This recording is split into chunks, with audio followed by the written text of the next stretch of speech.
folks, I'm gonna call the meeting to order here at 7 o'clock on 121st Street, the Village Complex. Tuesday, October 20th, 7 p.m. First item on the agenda is the Pledge of Allegiance.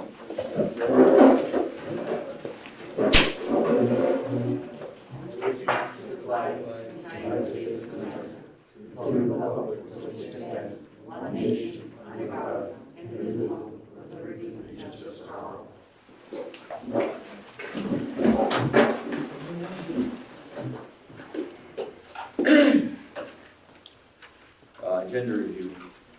I need to add personnel under executive session. Nicole? No problem. Kathy? The only thing I'm gonna change is the approval for the liquor licenses for A&A Brothers, Grand Avenue Quick Stop, and Sam Reed's. You're gonna add another one, did you say? No, I'm changing, it wasn't for Sam Reed's, it's for Oh, different name. a different name, Okay. A&A Brothers. Okay. Yep. Thank you. Yep. I got one thing I forgot. Number 4, we'll take off the agenda. I will be here tonight. Sorry. No additions. Elizabeth? I'm good, thank you. Ed? David? Okay. You hear a motion to approve the October 6th regular select board meeting minutes? I'll make that motion. I'll second it. Any discussion? All in favor, signify by saying aye. Aye. Opposed? Ayes have it. Public comment. Anybody here that needs to talk about a public comment that is not on the agenda?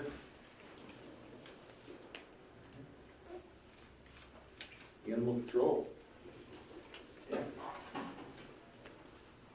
Jim tonight. I'm fine, thanks. There you go. A little bit slower this month. I was gonna ask you. Yeah, not quite as bad. You have a report for us or no? Yeah, I do. Just one or? Just one. Yeah, okay. So you can just read it. All right. On the 17th of last month, I went to 64 McComb Shore. Well, I didn't go. I started on my way there. The owner, somebody found a dog. They took it for a walk, and the owner was driving by, and they met up. Yeah. On the 24th of last month, there's been a yellow lab barking at Brawl, the trailer park. And I went over there was nobody home.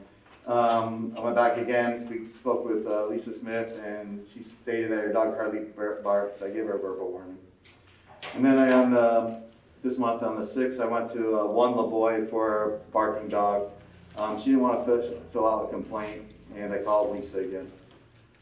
On the 12th, I got a call for 727 McComb Shore. On my GPS, it said Swanton.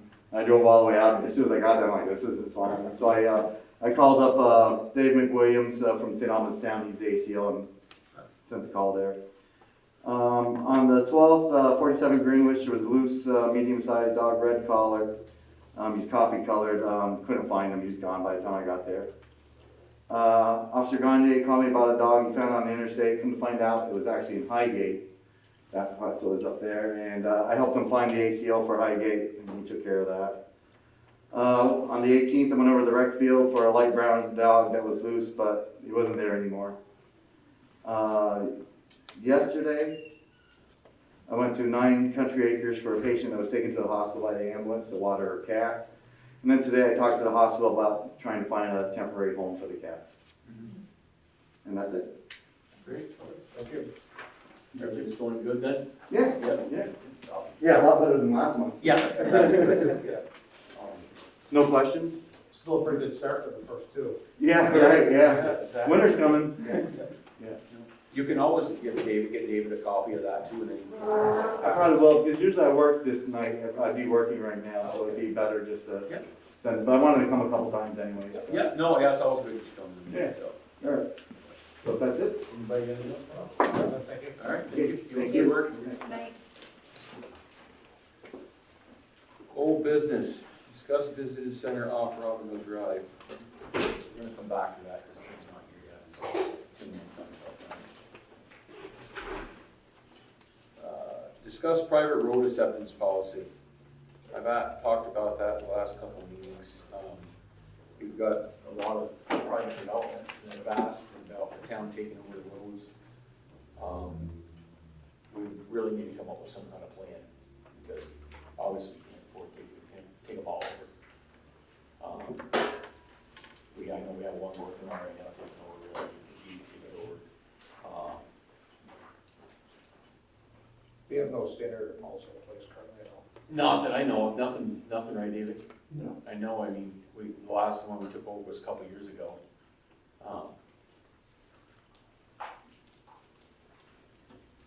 And that is Cedar Ledge Estate. Yeah, we took over the Cedar Lake Estates. I mean, I know in the past, when I've been on the board, we asked usually to make sure the development's complete, up to standards. The tax revenue's coming in from it before the town takes the road over, is some of the requirements, but,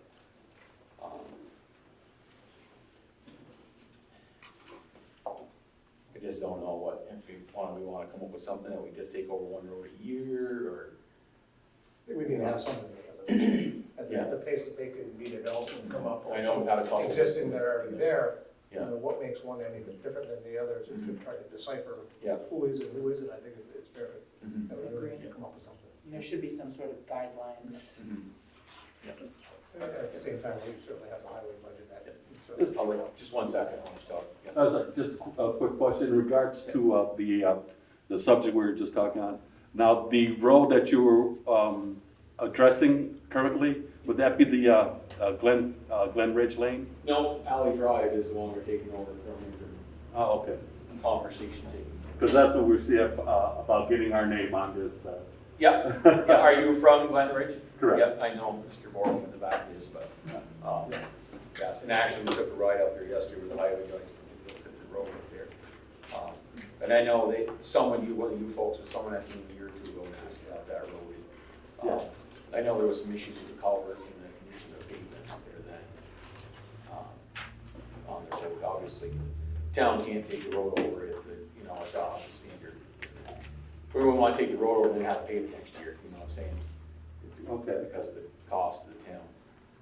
Generally, the town figures every 10 years to pave the road. That's what they shoot for, but,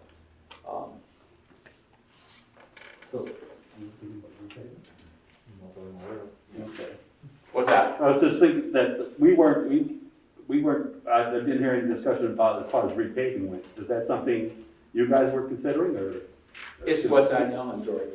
In regards to Glen Ridge Lane? Yeah. We weren't gonna repave that anytime soon. Yeah. It's not, yeah. No, and that's why I'm saying is the issue, if the asphalt's in poor shape and you're asking the town to take it over, then the town's probably not gonna take the responsibility to pave Oh, it okay. when we take it over.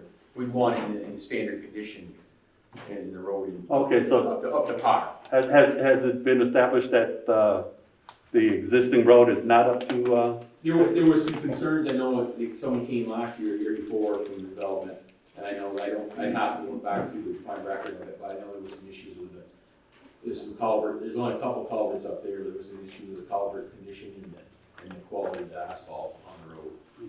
now, if those items could be addressed, can we come back and perhaps talk to you in regards to maybe getting a second look, if that's the case? I don't see a problem with that, no. Okay. No, not at all, and I know, and you guys have that development's asked a couple of times, so. But that is certainly one of the concerns is that we drove up there yesterday actually, just because I was with a couple of the town guys and, just to look at it, because Mr. Borwood called and asked.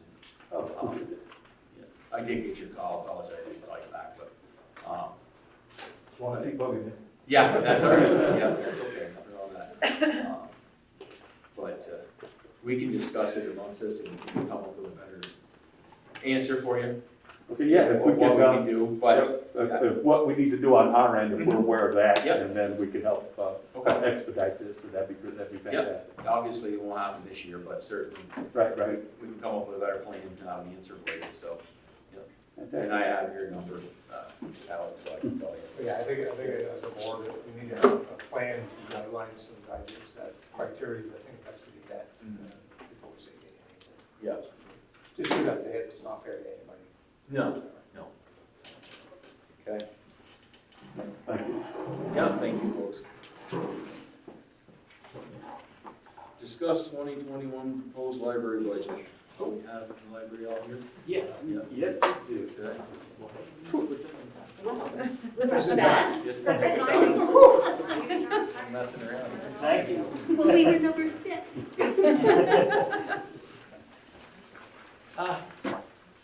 I wanted to start just by saying I'm just really proud of the library staff and everything they've done and the hard work they've put in.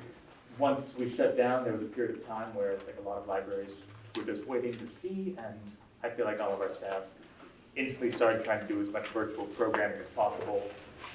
And I just want to give a big thanks to them because I think that they've been doing a bang-up job. You want to ask me questions? Yeah, about budget? I can start. So, for all due respect for speaking for myself, and I think the board appreciates the library and the employees and what they do. But I do want to address an email that went out to the library, the listing of the library. The email was probably dated somewhere around 10/1. It went to everybody that was on the library email list. Correct. To pertain to coming to the budget meeting tonight, support the library. And the taxpayer forwarded this to me, had some questions and concerns for me after reading it, because I'm not on the list. Some things that got my attention, and some of it may feel misleading to me, so I kind of want some interpretation and clarification. The Swanton Public Library is a publicly funded town department. However, over the years, the town select board has increasingly relied on large injections of money from the library's endowment fund in order to minimize the cost of maintaining it. For me, how I read that personally is that we force you or push you, the library, you, not you as an individual, to use that money.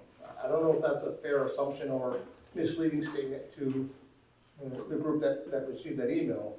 I think that in the years past, the library has they have routinely doubled up and compounded all the interest payments of the endowment, and they haven't bothered to explain that. And then since we started figuring out that this was not financially tenable, the library in the past had already set that huge expectation, and so we've been trying to work with the town in order to lower that to something that we feel is fiscally responsible.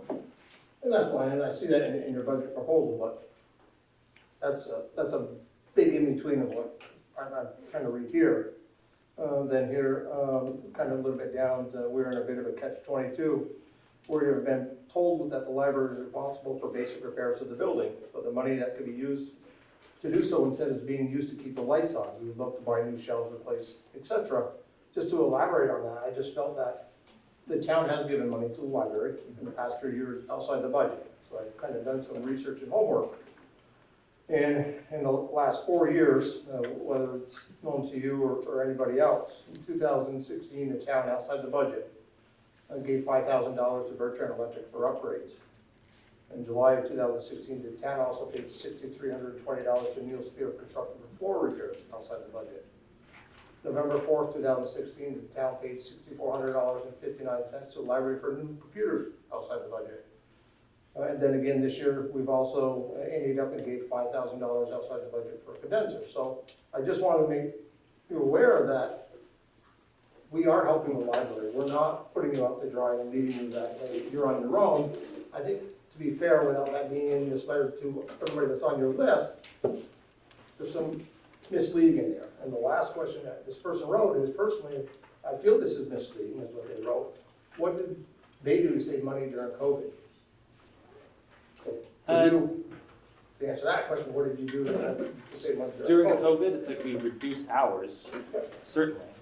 That's the main cost. But there are costs associated with the building that we can't really reduce. It's like we can reduce the level of heating and the light fixtures to a degree, but there's a point at which the building just costs what the building costs. And on to the point of like the disagreements that the library has had with the select board over the years. And so I think that the most accidentally misleading thing about that letter is that I actually don't think that this board represents that select board. I think this has been like a 10 to 15 year problem. Sure.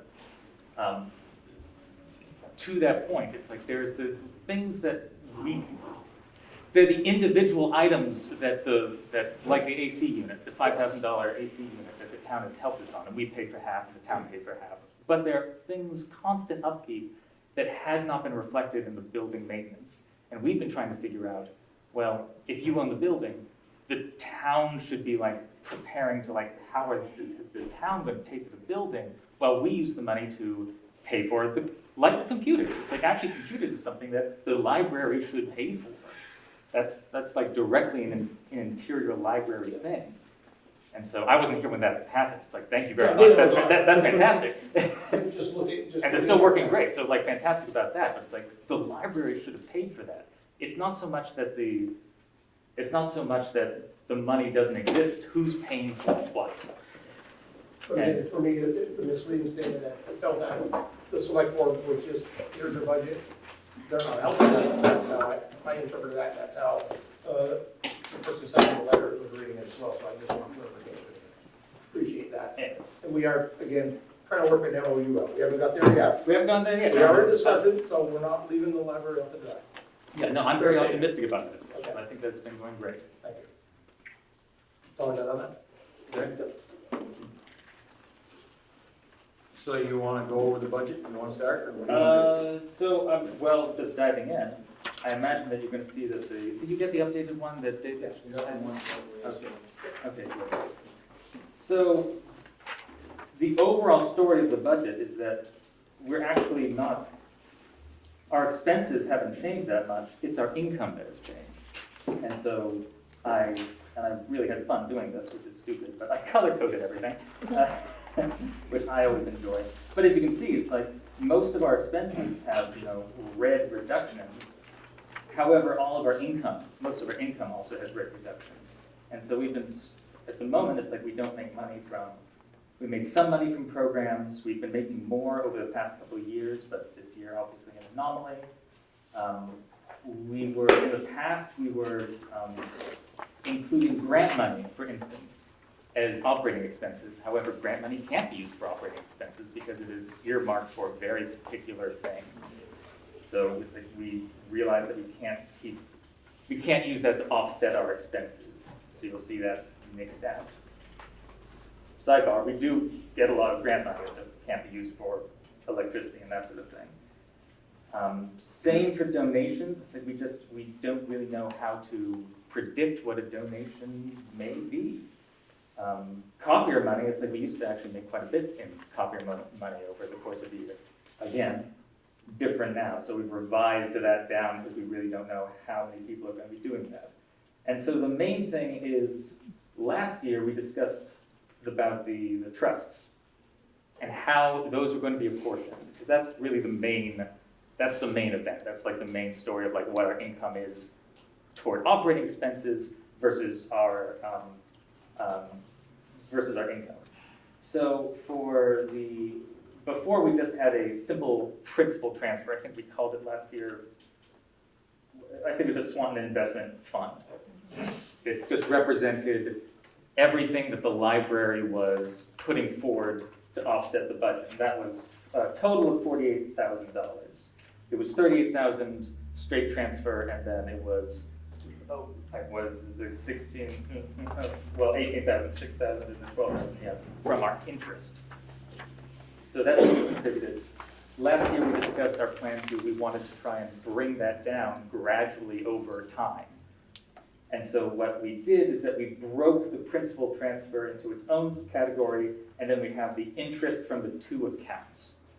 We have the Webster Trust, which is the larger one. We have the Vera Klein Trust, which is the smaller one. Vera Klein Trust, that, according to the will, it's supposed to be held apart from operating and used for books, materials, and general expenses. So what we did with that is that we eliminated our budget for programs, and we lowered our collection development budget by the same amount in order to account for that. So we're just using that entirely in order to buy books and do programs. The Webster Trust interest has been pretty stable at $12,000 every year, so we're just general operating. And then we're proposing a transfer of $10,500 from the principal in order to further offset costs. There are other notes like down about minor changes, but the majority of everything that you're seeing here is based on library income.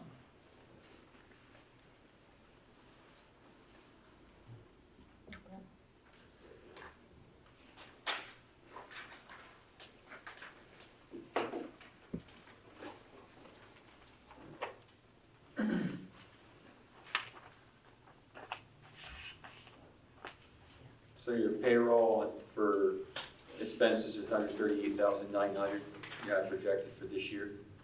Wait, say again? Payroll. Payroll expense, 134? I got 138.9 on this piece of paper. I'm trying to see what column we're in. Wonder if the ones from last year, Second at the top. All right, 134. where Taylor? No, he's looking at the total. Are we looking at the He's total? looking at the total. Oh, from last year. 2020, oh, yeah, that's what I'm looking at. Sorry. 2021. So I'm sorry, 2020, we did the taxes, yes. you had 138,900 projected, Yeah, and now you're at 144,500 I mean, for this year, see, right? Yes, that was because of, is that the 2 full-time employees scenario we were looking at? well, we budgeted for 2 full-time employees, and then it's like we wanted to make sure that everyone had a cost of living increase. So it's Say like, that again? well, we have a budget for 2 full-time employees, Yeah. and then we have just a cost of living increase for all of our employees, so. So that 4.03% is the cost of living raise for everybody that works there. Obviously, it works out that, but I thought it was a 3% that it was supposed to be. But went up 3 points. 3.88, but overall. 3.88. I think we rounded up a little bit. Yes.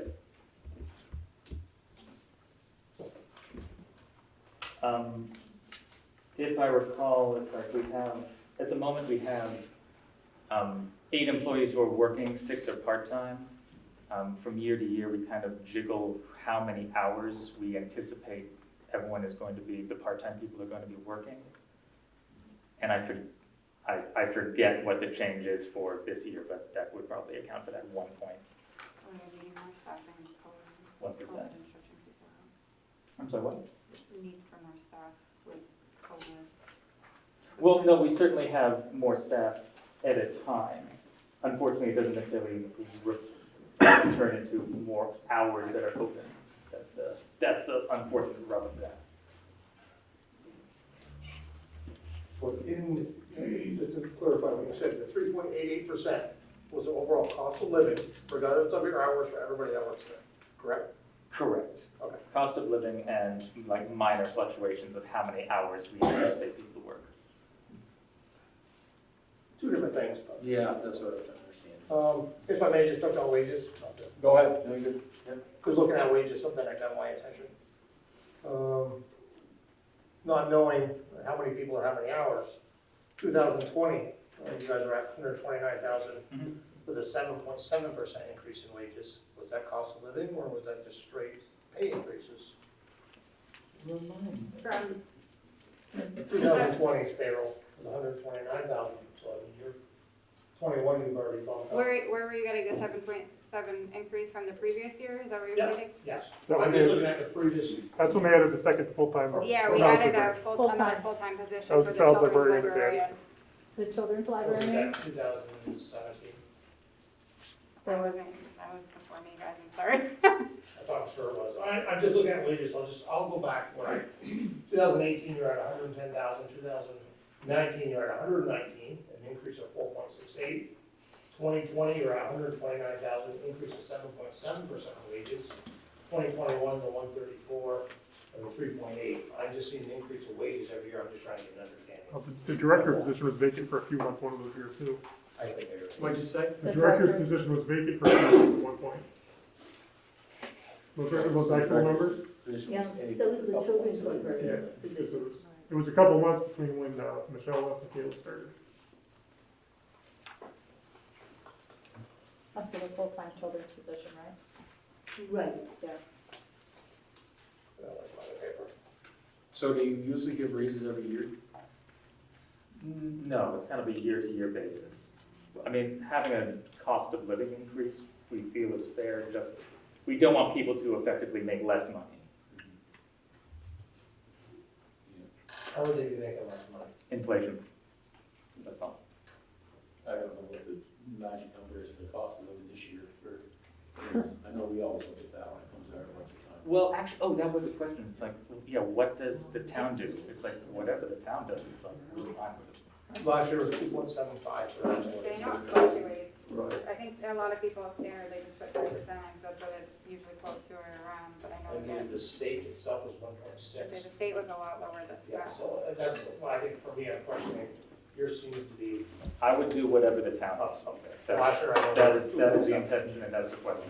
It just, We'll just do that. seems odd. Is it 2.7% or is that something? I don't know what it is this year, No, you have that to was look it up last when year. you're Last year was 2.7. Yeah, that's what it was Year last four year. is one something. And the state is 1.6. I would set it to whatever that is. And I'm not saying they're not worth it, I'm just, to me, it's a visible difference every year where the taxpayers are struggling, especially this year. We're certainly not looking for raises, we just want cost of living, that's it.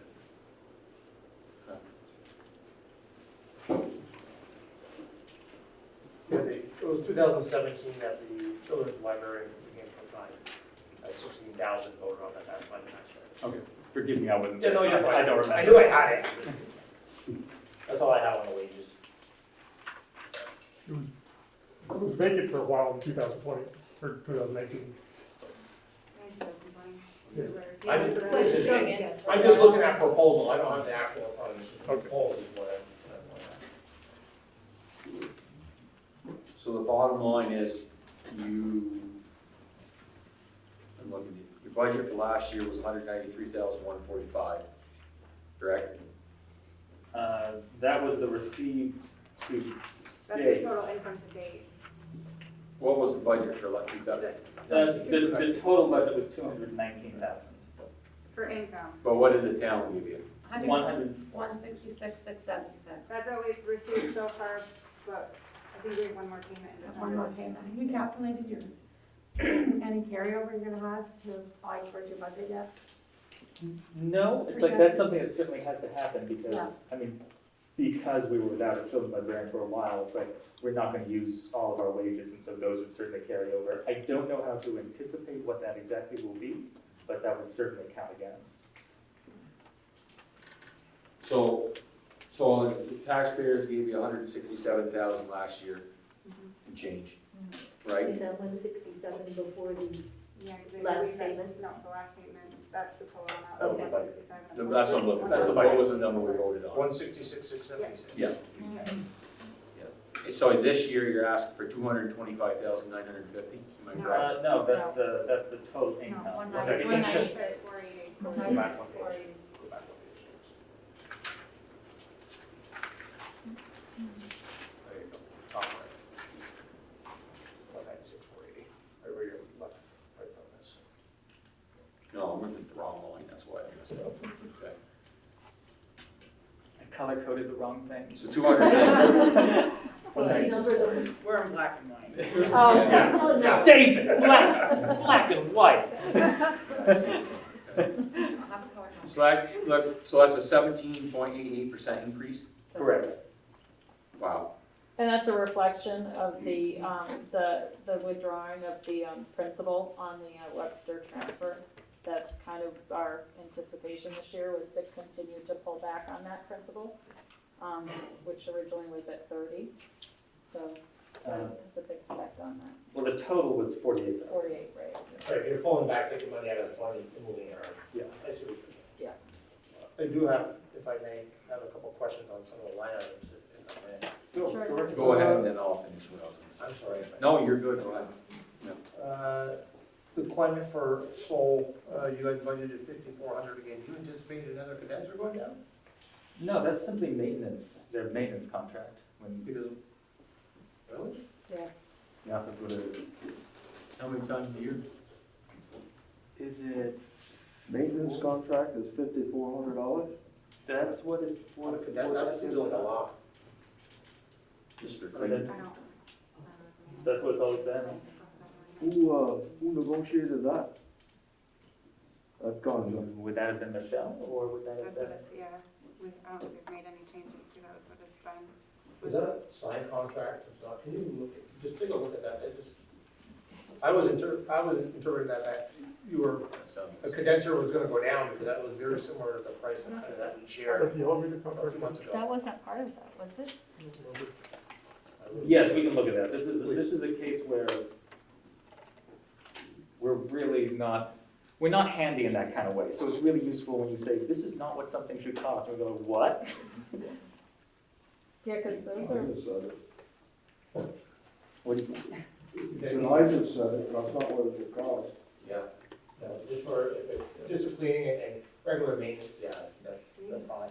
The other one I had for the sprinkler maintenance, 2,000, is that a yearly thing? Because I didn't Oh, see it. no, so that is something that, An upgrade? R&R sprinklers, apparently every so often they need to remove the sprinkler heads and test them. It's a one-time thing. He said that it's like he could do us a favor and say, deal with it next year, i.e. 2022. So that's something that's negotiable, so we don't really know. We have to do it by 2022. That's a hard deadline, but it is for testing of all the sprinkler heads up there. We should ask them if it's cheaper to test them or just replace them. He lives around the street, so I can ask him. So Yeah. like putting that off is not. Because they're only good for, so I think it's 50-year life or something they have sprinkler heads. Is it the same cost, do you think? What's To that? replace N? Do you I know, that's why I'd ask that question. Okay, yeah. If you're testing something that's 30 years old, is it just cheaper to replace it and do it good for another 30 years, you know what I'm saying? Yeah. I will call him tomorrow. Let's see here. I had a question on one. I know I asked the same question last year. The Green Mountain, Library Consortium? yes, thank you. Explain that. Yeah, you could. So, the consortium, previously, we've had Library World, which you'll see is Xed out, which was our computerized cataloging system. Green Mountain Library Consortium, GMLC, that's how we get our, it's a consortium of Vermont libraries that buy into a system, and that's how we get all of our audiobooks and our electronic books, because it's just cheaper if we all buy them together. We ditched Library World, because it is an awful, terrible piece of software, and we switched over to something called Koha, which is billed through GMLC. So we're getting rid of Library World, we switched to Koha, so you can check out books online and reserve things without having to call the library, which is, and so that's why GMLC is increased. Okay, thank you. How was that? I know I asked that question last year, I just not sure where. No, it's a change, a current change. You know, that happened Yeah. in September. Yeah. Elevator maintenance, is that normal 36 every year? Or do Yeah, you anticipate something's gonna happen? Well, specifically, so the average over the years has been quite high, more than 3,600 just because of problems. What we would like to do now, and we talked about this briefly, is that at the moment there are 2 sump pumps down there which are more residential grade and they're just not working. So I want to use that money to buy a better commercial grade effluent sump pump, because there's a lot of chunks and detritus down there which are just clogging and destroying the ones that exist.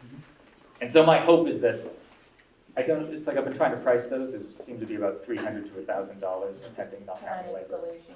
And so my hope is that we'll just do that and just be done with it. That, oh, by the way, that actually is our elevator inspector, he also said that's something that we have to do next year anyway, so that's a hard.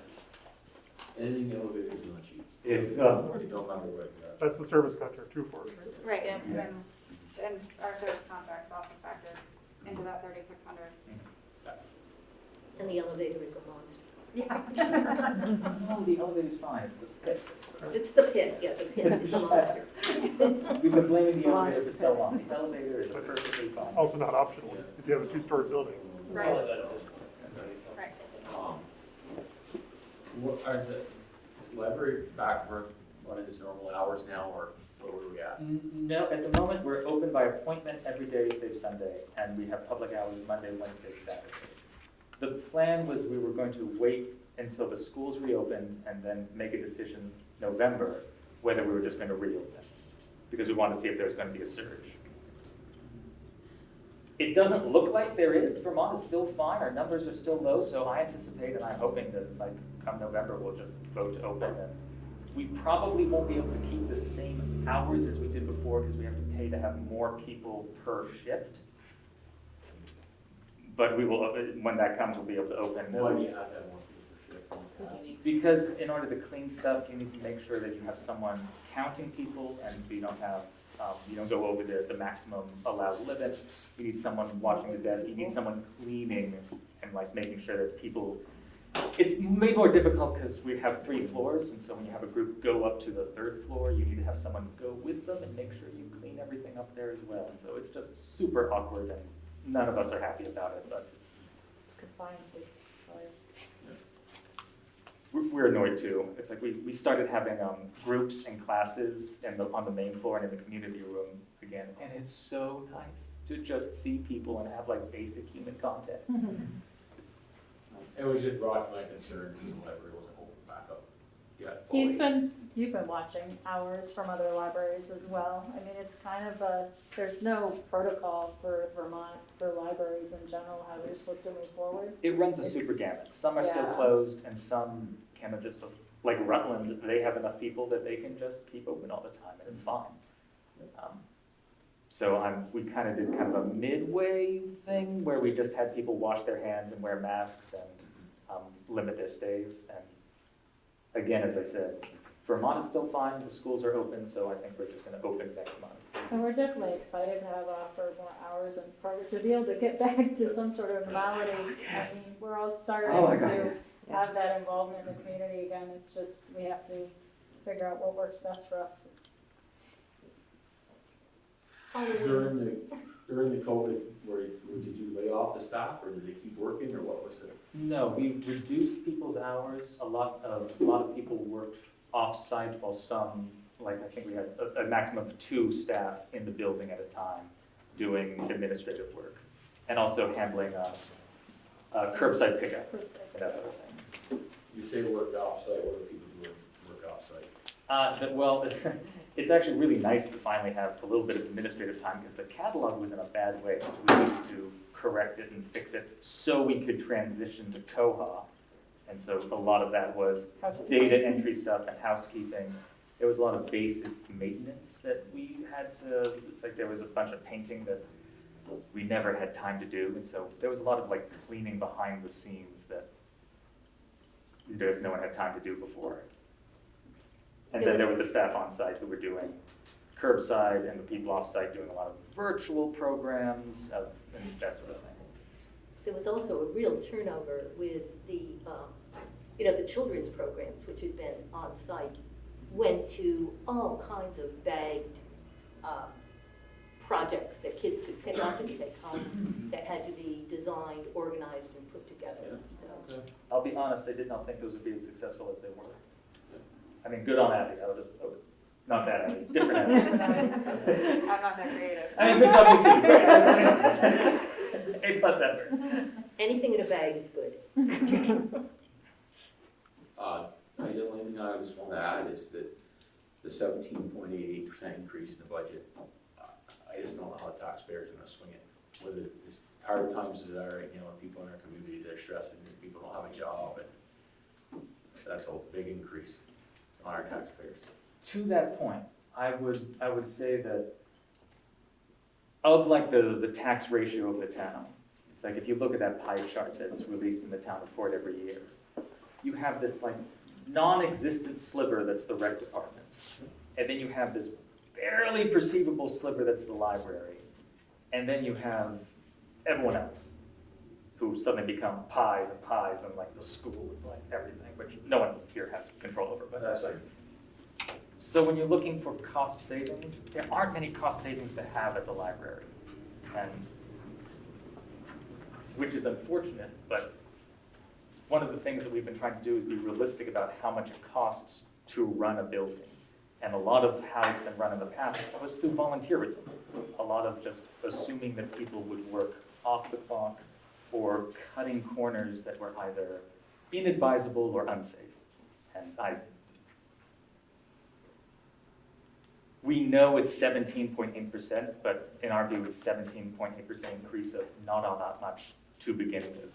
And it's not what? It's 17.8% increase of not all that much to begin with. And That's a big lot to begin with, in my opinion. It's 30 grand. in terms of the, $30,000. I disagree. In terms of the town, it's like, in Franklin County, per capita, we are the second cheapest library. And yet we do way more when we were open, we did way more programs than anyone else. Save St. Albans, St. Albans are huge. But it's like, we are, I understand what you're saying, but the problem is every year, it's more and more and more and more. It keeps climbing and climbing and climbing. I'm not saying you guys don't do a great job, don't get me wrong. It just, we're here to look out for the taxpayers. $30,000 is a lot of money. part of that too is with the agreement with last year's board too, to start cutting back, like Caleb explained with the principal transfers. I mean, that was suggested and kind of agreed upon last year to work out a plan with the town to kind of dwindle that down. So there is gonna be where we're gonna be using less of that money, and there is a gap there that needs to be compromised and worked out. How much did we change last year, refresh my memory? It was Was it $45,000, $5,000? it was $45,000 down to a $30,000, 45 to 30,000. So 15,000. Yes. So this year we're going for 30,000 to bring it down? What we spoke about, the agreement last year, or the discussion last year was bring it down by like 25% every year. I think we started that at 25, you give me a 25% warning, and you go down to about 8.93 or something. We somewhere didn't in do there. the full amount, so it's too much of a Yeah. a deduction. But So we I certainly- compromised and we did less, and then we still have to follow through with doing more this year. And like we had talked about with MOU, that we can, that's all negotiable, when that gets finalized as well, like how we can contribute and back and forth. So, it is gonna reflect as, you know, a higher budget for this year because of that. But I think in terms of the discussions we've been having about the MOU, as we were saying, it's like, how much how much the library transfers from the principal, as Nicole was saying, is negotiable, but what are the terms of that? Right. Because we don't know, it's like, if we could use that money again to buy carpeting, or just do the stuff that we are legally obligated, it's our legal responsibility to do that, and we've never had that money available. And so if we know, it's like exactly, well, what will the town pay for? Then we can know, oh, well, we have this much money and we can keep saving it up like incrementally over the years in order to eventually buy new computers, which it's like, thank you very much. But it's like, the town shouldn't have bought new computers. It's like a wonderful gift, but it's like, we could have done that. Not that I want to go into discussion about the MOU tonight, but they're gonna opens up another can of worms, is how the town is gonna pay for any part of the library outside of this, because we don't have any money to pay for that. So, you know. To get into that, it's like, well, what's your plan? Yeah. Because the town owns the building, and so what are the, either we can say, hey, we're stewards of the building, this is what it costs to maintain it, here are the things that are falling apart, here's the bill. Which, this is kind of like in between that, it's like, here are a lot of costs that you could argue are the town's responsibility.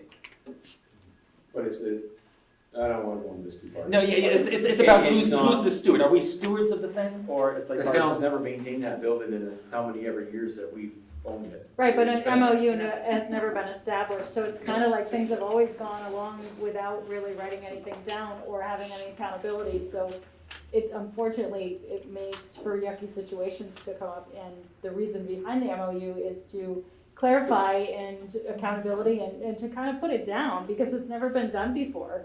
So I think it's a really smart decision on all of our parts to get it down on paper somewhere so that we all know what's going on. I also agree that, I think that it's important, we've been told in the past, by some of, people that, library advisors, that you guys are actually, it's a liability for you to not have the employees in the library to not be on your payroll, because of, if it came down to it and there was any suing or anything that would happen, you guys are sitting at the top of the ladder in that situation. So we've been like trying to like figure out all this information and advice we've been given and try to translate that to you guys and let you know that we're just trying to figure out the details and how we should move forward as partners in our community and the building itself.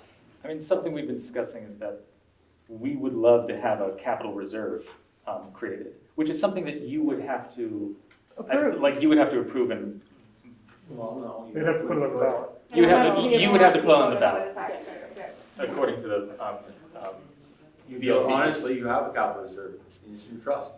No, that's not what that is. So what are you guys gonna do with that money? I mean, Once there's a been- huge chunk of money in there. Yeah, but at the moment, the town every year comes and says, you have this huge chunk of money, why don't you, not you personally, I'm saying this is like this is a long year thing, it's like, all of yous is fine. Yeah. But over the course of the years, it's just been there, and so the town of old, I don't know how to like use grammar, whatever. has said, well, you have this money, why don't you just transfer money to make up for it? And that's kind of like these one-time payments every year, of like, why don't you just do this? Which is, that's perfectly negotiable, but if we don't know what the town is responsible for in terms of the building, we can't budget for how we would use it for our things. For the things that the town can definitely say, well, we're not gonna pay for lights or for carpets, that's your job. We just want to delineate it, and then once we delineate it, it's like, it's there, we should be spending it. It's like Charles Webster gave $10,000 a century and 15 years ago, whatever it was, and pretty much since then, the library just kind of sat on it, and so it accrued. Fantastic, so let's use it, but we just need to know what's your job and what's our job.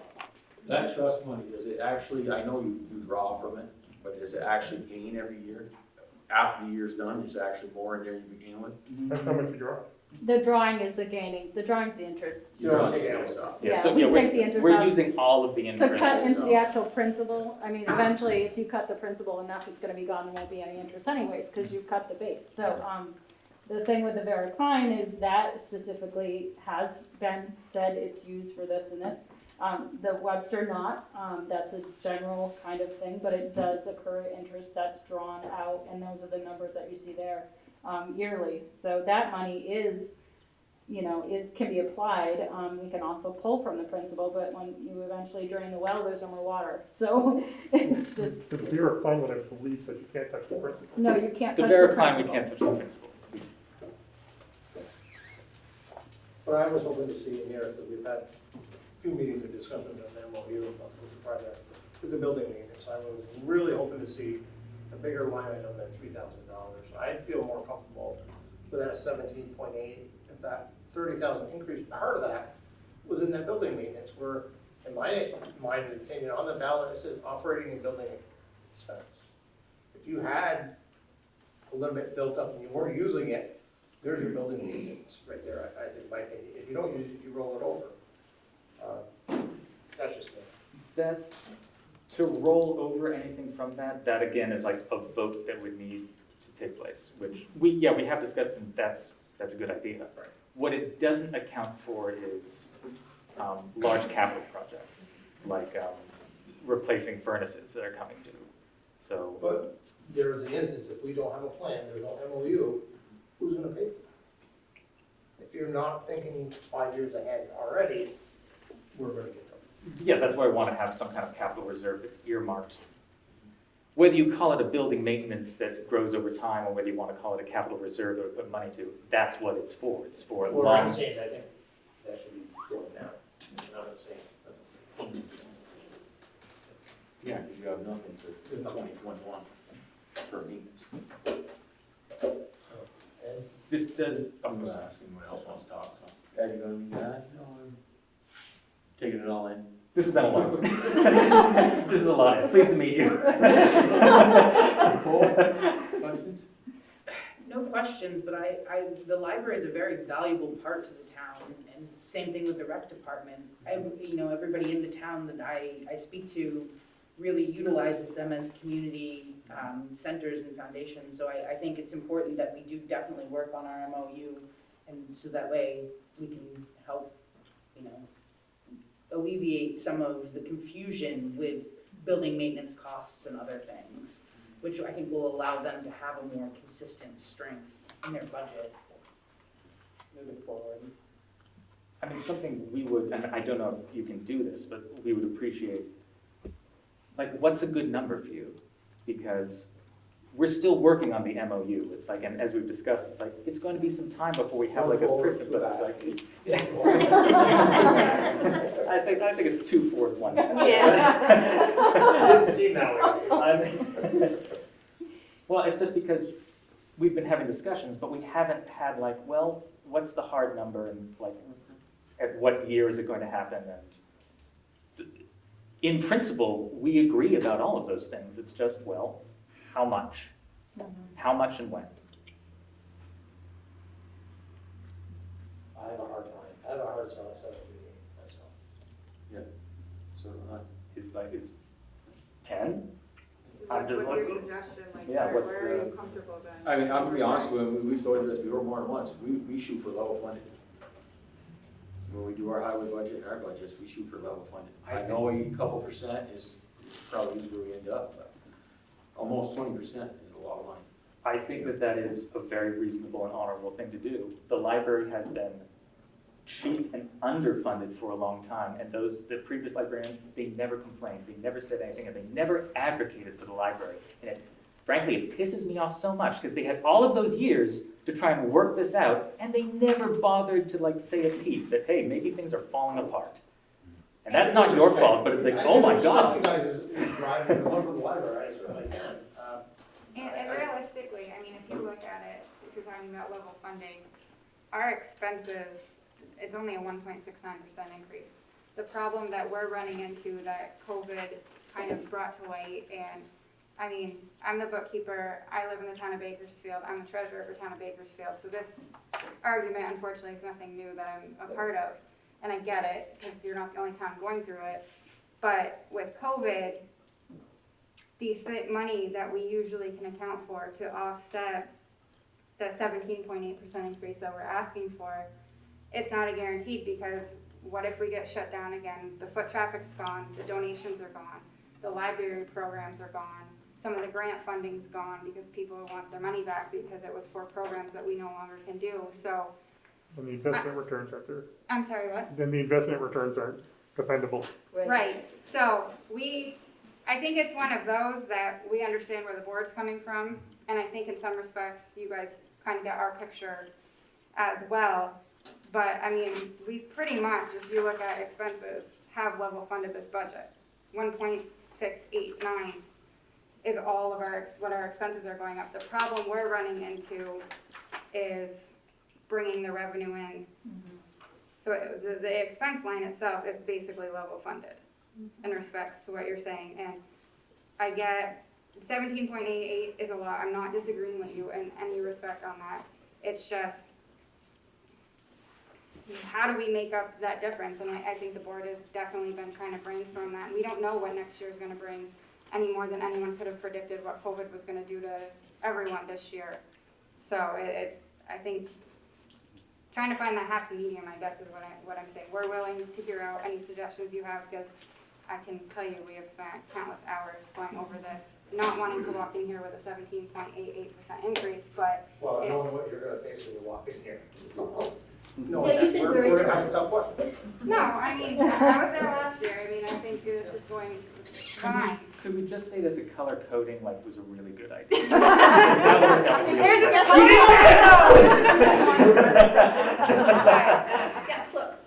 To be fair, to ask you to take it, go back, reevaluate again, not throwing a magic number out, relook at the salary, look at the cost of living. Is there anywhere else? I understand you're trying to draw back from what you're taking out of your fund, I get it, and that's kind of offsetting what's dragging it up. Mhm. But can we slowly take another step the other way, and maybe next year, and the year before, finally get here? We went from We're 25. getting, I think we're slowly getting Right, there, I probably just not think as we're quickly taking as the board would like to see. but- From here.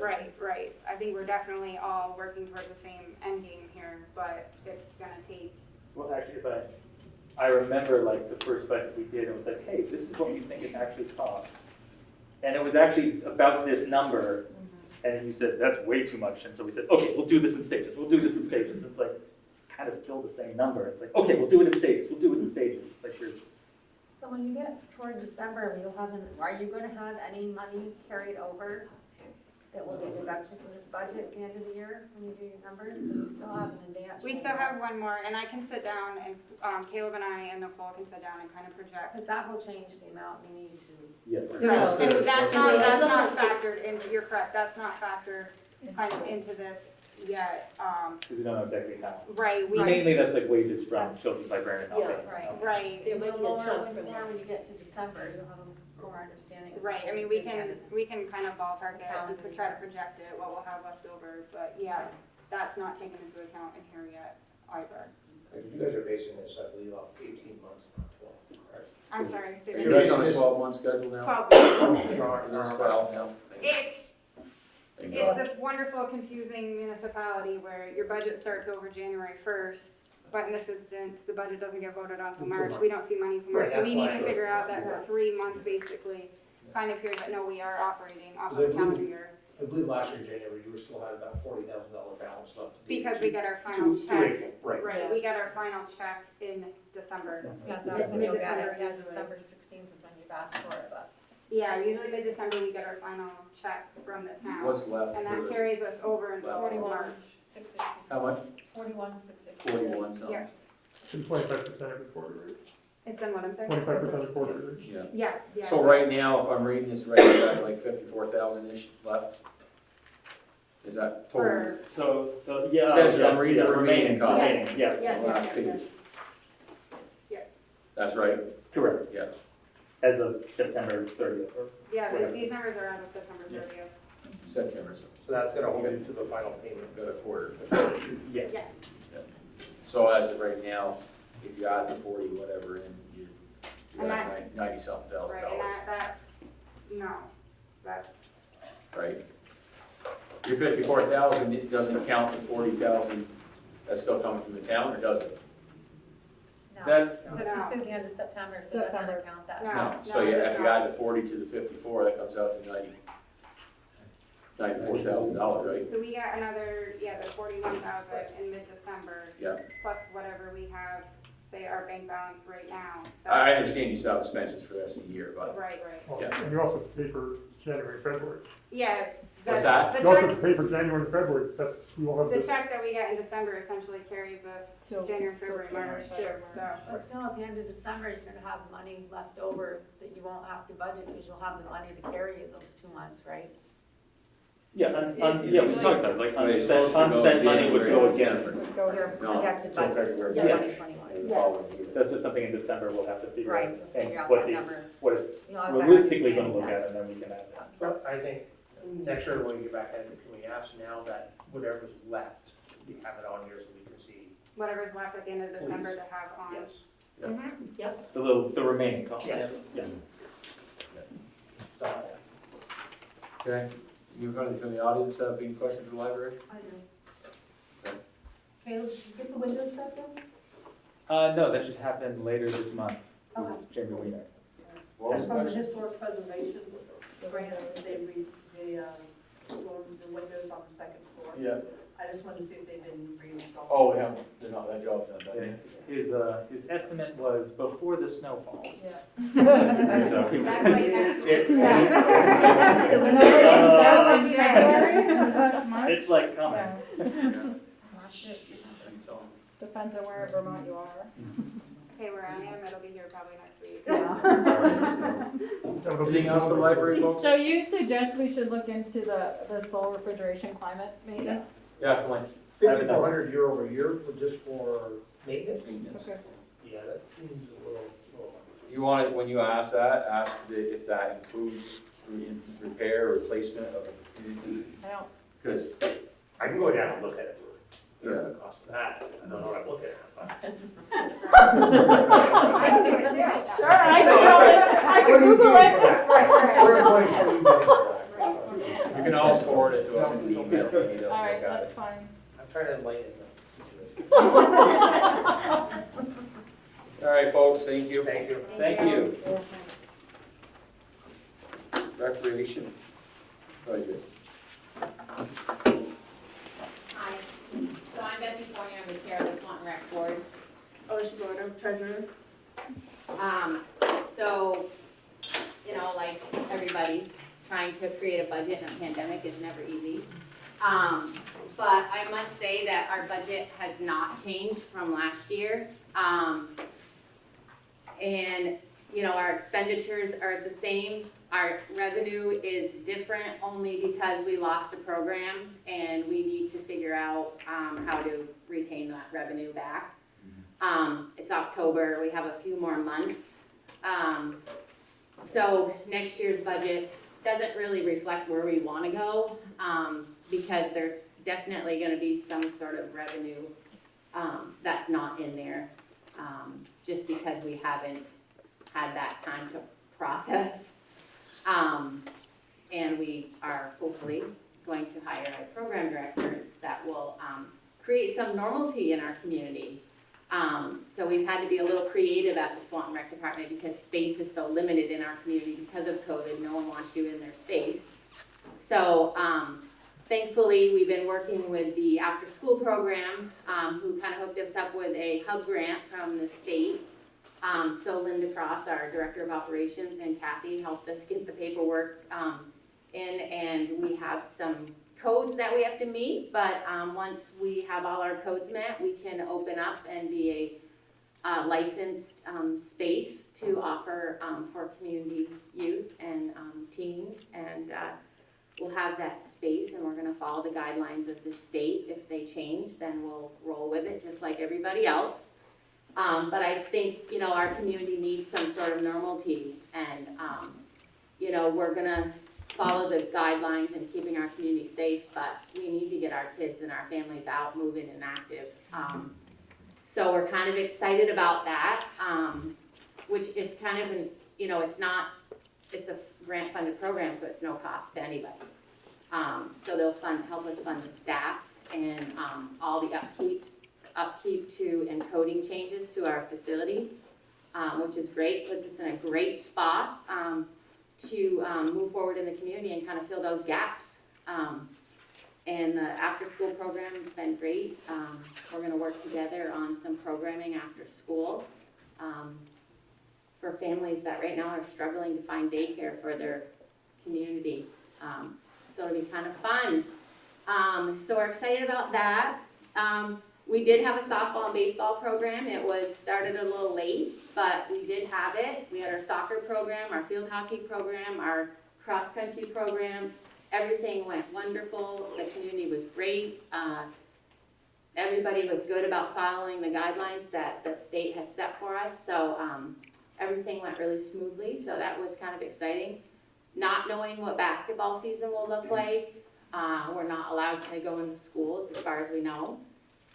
So that may be a little different, but we're hoping that we can at least get some space to kind of offer some sort of fundamentals for our youth, to keep them moving and active and give them those fundamentals, playing sports, playing basketball. But again, I understand that the schools need to take care of their students before they take care of the rec students. I understand that, and we're totally understanding. We'll just do something else, I guess. So basically, the biggest change in our budget was our gymnastics program. We didn't have a space, and the guidelines, she had to follow the guidelines of the state because it's a recreation program. So she went off on her own, found her own space, so we don't have that income and we don't have that expenditure anymore. So we do have a $14,000 increase in our budget, but that's not considering that we have a huge surplus. So what's gonna happen with our budget is our anticipated town appropriations is $1,611.12, but then we're gonna take the surplus and minus that off there, which will probably be about $80,000. So our ask to the community will probably be around 80. $160,700. Oh, sorry. So we're just gonna take our rollover surplus and just minus it from that. So our ask will probably be around 80. But our expenditures didn't change other than the gymnastics. Will that still cover you, Betsy, if you do find a program director? Yeah, it's already built into our, it was built in last year, but we didn't hire anybody, so we'll be fine. And, I mean, Are you lucky yet? we have 2 interviews Thursday. I mean, our numbers were down this year, obviously. I mean, last year we served in almost 2,000. This year I think it was more close to 1,300, but I mean. So you're projecting the budget's gonna be about the same what it was last year, asking the taxpayers. It's gonna be less because Less, we'll have a less, surplus. yeah. Super. But I mean, it is up if you were to look, if there wasn't a surplus, we would be up 14. I think it was like 10%, 9%.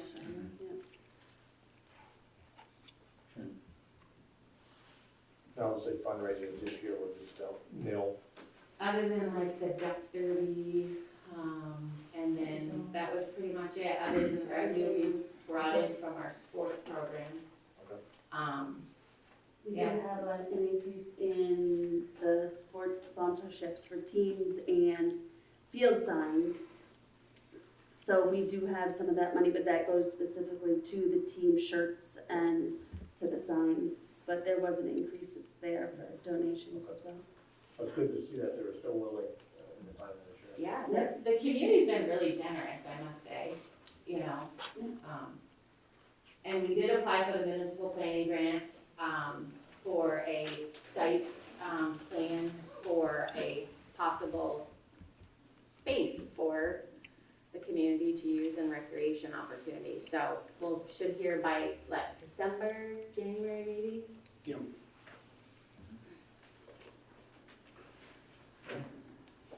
That's all I got. Anybody else have any questions from Red? I got nothing. We'll have more of a finalized number for the end. End of December. We haven't really run our anticipated expenses yet. So I anticipate you will be back with that number. Yeah, no, it'll come in with our budget. Unless you need it sooner, but I won't have really, it'll be super anticipated. But I mean, I can tell you what we currently have on hand if that's what you want. No, we get it in time to see it. Yeah. Okay. Thank you, ladies. I'll just go back to, old business. Yes. We're gonna go back to old business to discuss the visitor center off Robin Hood Drive. You wanna talk about that, Tim? Oh, Yep, oh, sorry. I don't need to interrupt it. Betsy had a presentation set up by Zoom for 7:45. Okay, I didn't know that. No? It's all right, I have to change roles now, so now I'm Betsy Junior with Rise Vermont. Hi, Betsy. Is it on the agenda? Not yet. Down here. So the, Oh, yeah. Yeah. See it now. Sorry. it's all right. So as part of Rise Vermont, and kind of creating healthy lifestyles and, sorry, I just gotta join this meeting and then we can get going.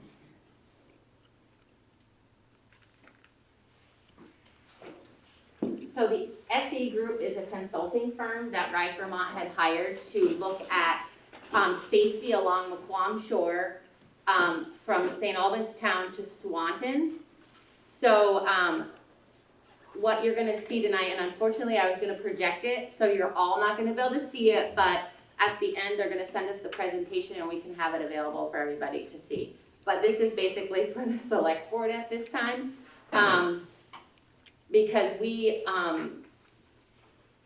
as part of the safety features, we wanted to make sure there was some signage that aligned with the safety on the Quam Shore around walking, biking, and farms, because there's a lot of farm traffic in and out of there, and there has been some deaths on that road, and there is some safety concerns.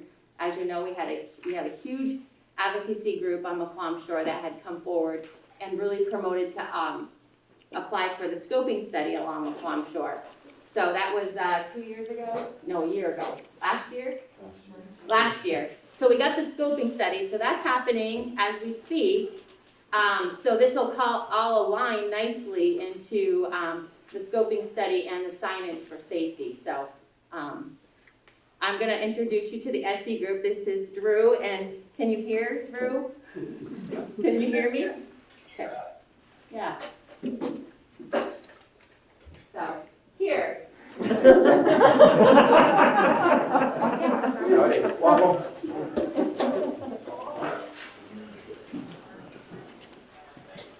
Hi, guys.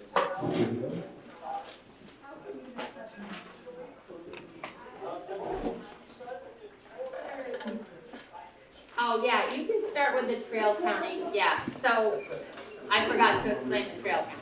but, so I can explain that to the audience about, so the Fit and Healthy Path that runs through our community, the 1 mile Fit and Healthy Path, SE Group also set up trail counters.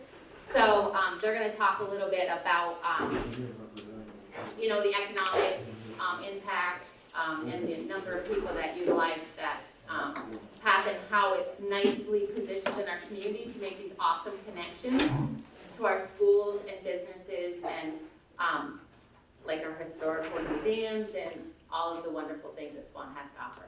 So, go ahead. That does. All right, let me share my screen again. Just pulling up the site stuff as well. Make sure that's ready.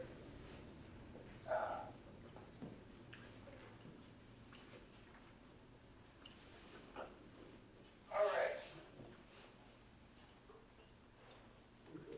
Folks are seeing the presentation there. And so as Betsy mentioned, my crew is also on the call. He's a senior architect, senior recreation planner. We do community planning, landscape architecture, resort planning, and recreation planning. I'm managing projects throughout the country right now, but I'm based here in Burlington, so I'm working on some in Wisconsin, in Virginia, in Arkansas, and here in Vermont.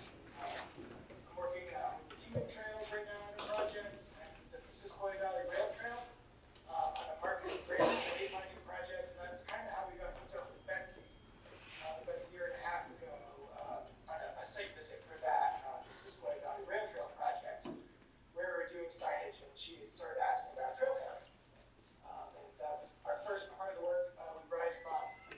Was to do some trail counting. We did it in 3 different spots: the St. Albans Town Forest, the Swanton Fit and Healthy Trail, and the St. Albans Bay Town Park. So these were automatic counters, and so they have infrared sensors in there. And you can see the screen. You can see our colleague Aiden with a little gray box putting it up on a post. I think that was on the Missisquoi Rail Trail.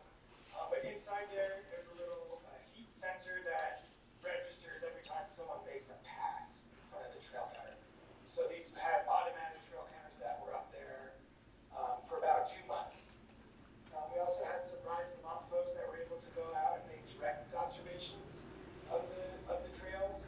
So that gives us richer data about the types of users that were out there, their gender, if they were riding bikes, if they were walking, if they had wheelchairs or things like that. We could also find out with those additional observations. We took that data and were able to extrapolate as well for annual usage, and so we were able to find some findings. We found that the Swanton Fit Healthy Trail, the busiest day of the week was Sunday by far. And Swanton, I guess actually Saturdays were almost as busy, but the Swanton Trail, different than the 2 St. Albans trails, they had really high usage throughout the week, and so we saw the Swanton Trail was getting recreation use, but also getting some pretty heavy commuter use, probably also with the school and kind of all the things right there off the trail had a different use pattern than those parks and the town forest trails. We saw as well that the busiest hour varied by location pretty significantly, that in Swanton the highest use was in the morning, but then it was pretty consistent throughout the day, and then again in the evening, and so we saw a lot of community use happening there in Swanton as well.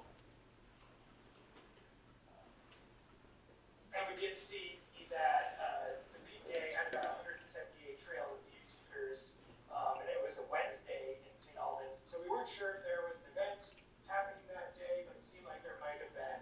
It was also the highest event day in St. Albans. And so we didn't know of an event happening that day, but it seemed like that could have been. We saw that in Swanton, it got quite a bit of use.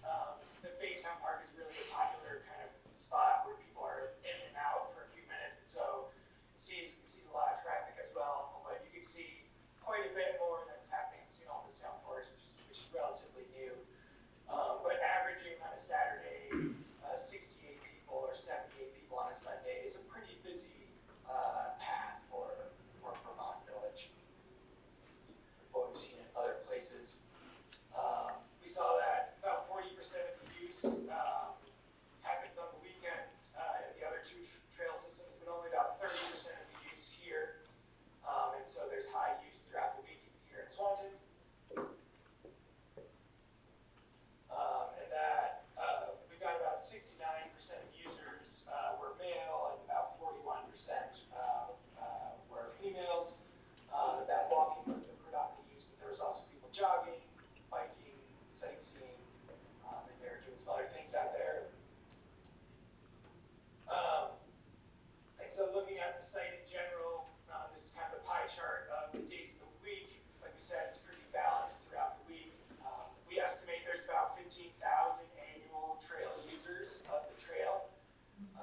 that's true right now, but we also think that there's a huge opportunity as the Swanton Fit Healthy Trail kind of continues to develop as part of the Memorial Valley Rail Trail. Once that gets connected up, it will become the longest rail trail in New England.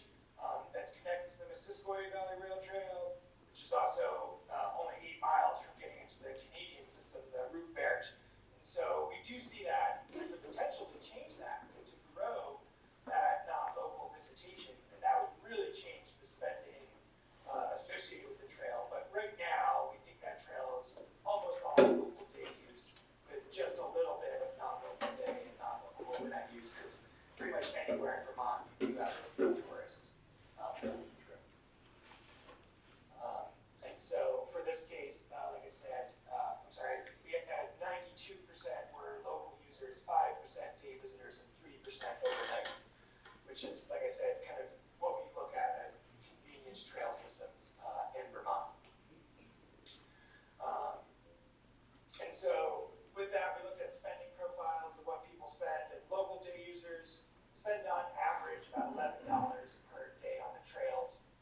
This is an ice cream cone or a beer or a dinner, things like that. And then the non-local day users and overnight users are from a ACCD study of Vermont tourists, and that's the spending profiles that are then applied to those visitation numbers. And we come up with economic impacts. And so with 15,000 annual visits, even mostly local visits, that generates about $265,000 in total sales, and ice cream and beers, and gas, and all those sorts of things. That would support a little less than 4 jobs as the estimate, and that's not for individual positions, but it's 0.1 gas service employee, and 0.1 restaurant employee, and they all add up to that total 3.7. And it generates about $24,000 in tax revenue every year based on that spending. The St. Albans Town Forest, a lot fewer visits and a lot lower economic impact as a result. And then similarly with the St. Albans Town Park, that one has more visits, and so it has a higher economic impact associated with that. Think, looking at them across the board, almost $875,000 in economic adjustment to the trails alone. I think what's really important to look at is this final chart that I'll leave you with around spending, and that is the percent of users versus the percent of spending. And so 92% of users make up over half of the spending that's associated with it. But just that 3% of overnight visitors is 28% of that spending. So if you can grow just a few more visitors, attract just a few more visitors to use the trails, and as the Memorial Valley Rail Trail gets better connected up to Swanton, promoting use of that and driving more overnight visitation is a way to really help the economic impact of the trail. But I think it's also important to see even a trail with mostly local use will have some economic impact coming from that. And you can receive benefits that are not only improving health and connectivity, but also bringing some economic impact as well. That's all I have with economic impact piece. And Patrick will introduce himself and chat a little bit about our design concepts for an onshore road, for signage. Do you want to have questions on the economic impact and go to that, or either way?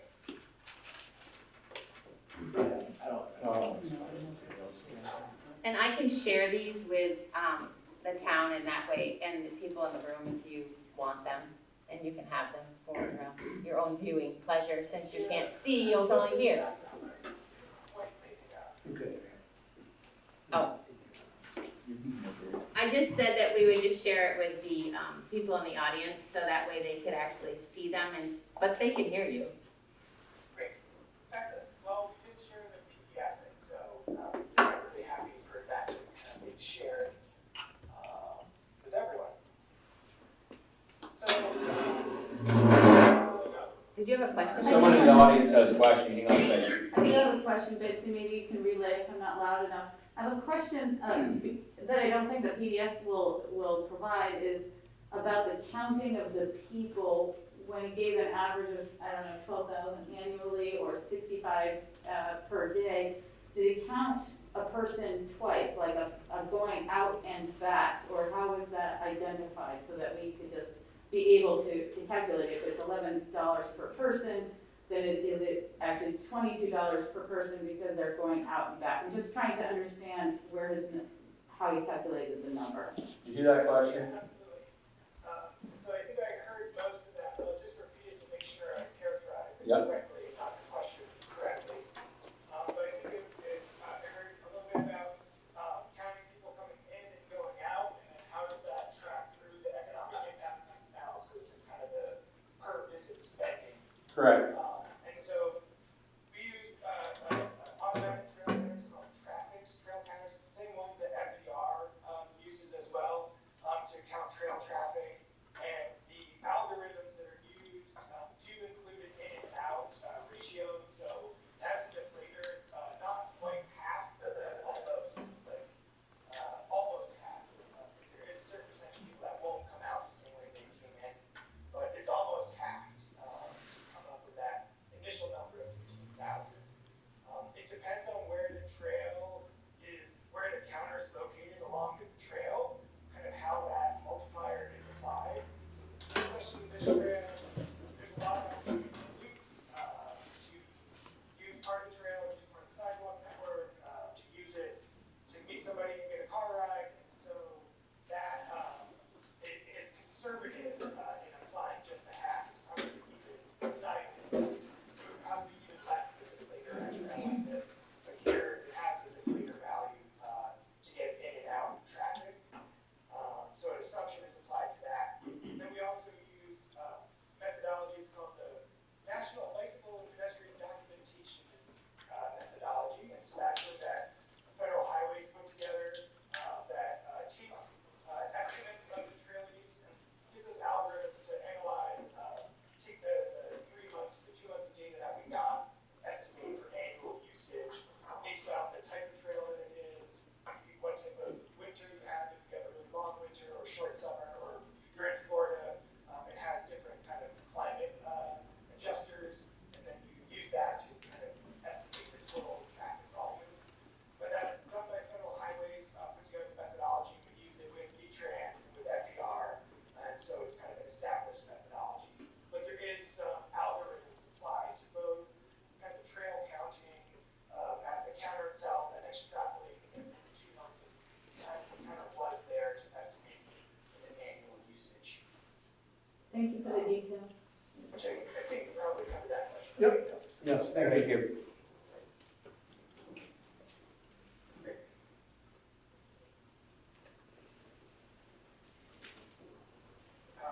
So I'll turn it over to Patrick, and we can chat on questions for either at the end as they come up, so you really have to do that.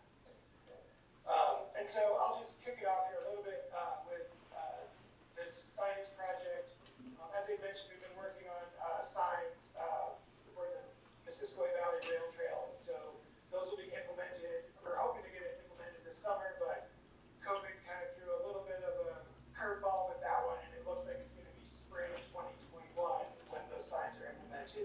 But there's going to be a new wayfinding signage all along that trail. And the first sign got implemented in St. Albans, or in Enosburg, about 6 months ago. And after that happened, Betsy and Rise Vermont approached us kind of with this idea for new signage along Lockbox Shore Road. And this came out of that site visit with Mark Fenton and kind of the group of advocates that were out there. One of those recommendations was to create a gateway signage along the road that would kind of alert drivers, but also walkers, cyclists, and everybody else that this is a route that you might encounter people on bikes or people walking, but also farm equipment and lots of different things. And so the goal of this sign is to kind of alert people to that they're on this farm and family-friendly route when they drive on there. So I'll let Patrick walk through the maps and what we're looking at with the designs. All right, thanks, thank you, Drew. So let's see if we were getting some back to that.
next signs would be confirmation signage, so that would actually be located, kind of midway on the road.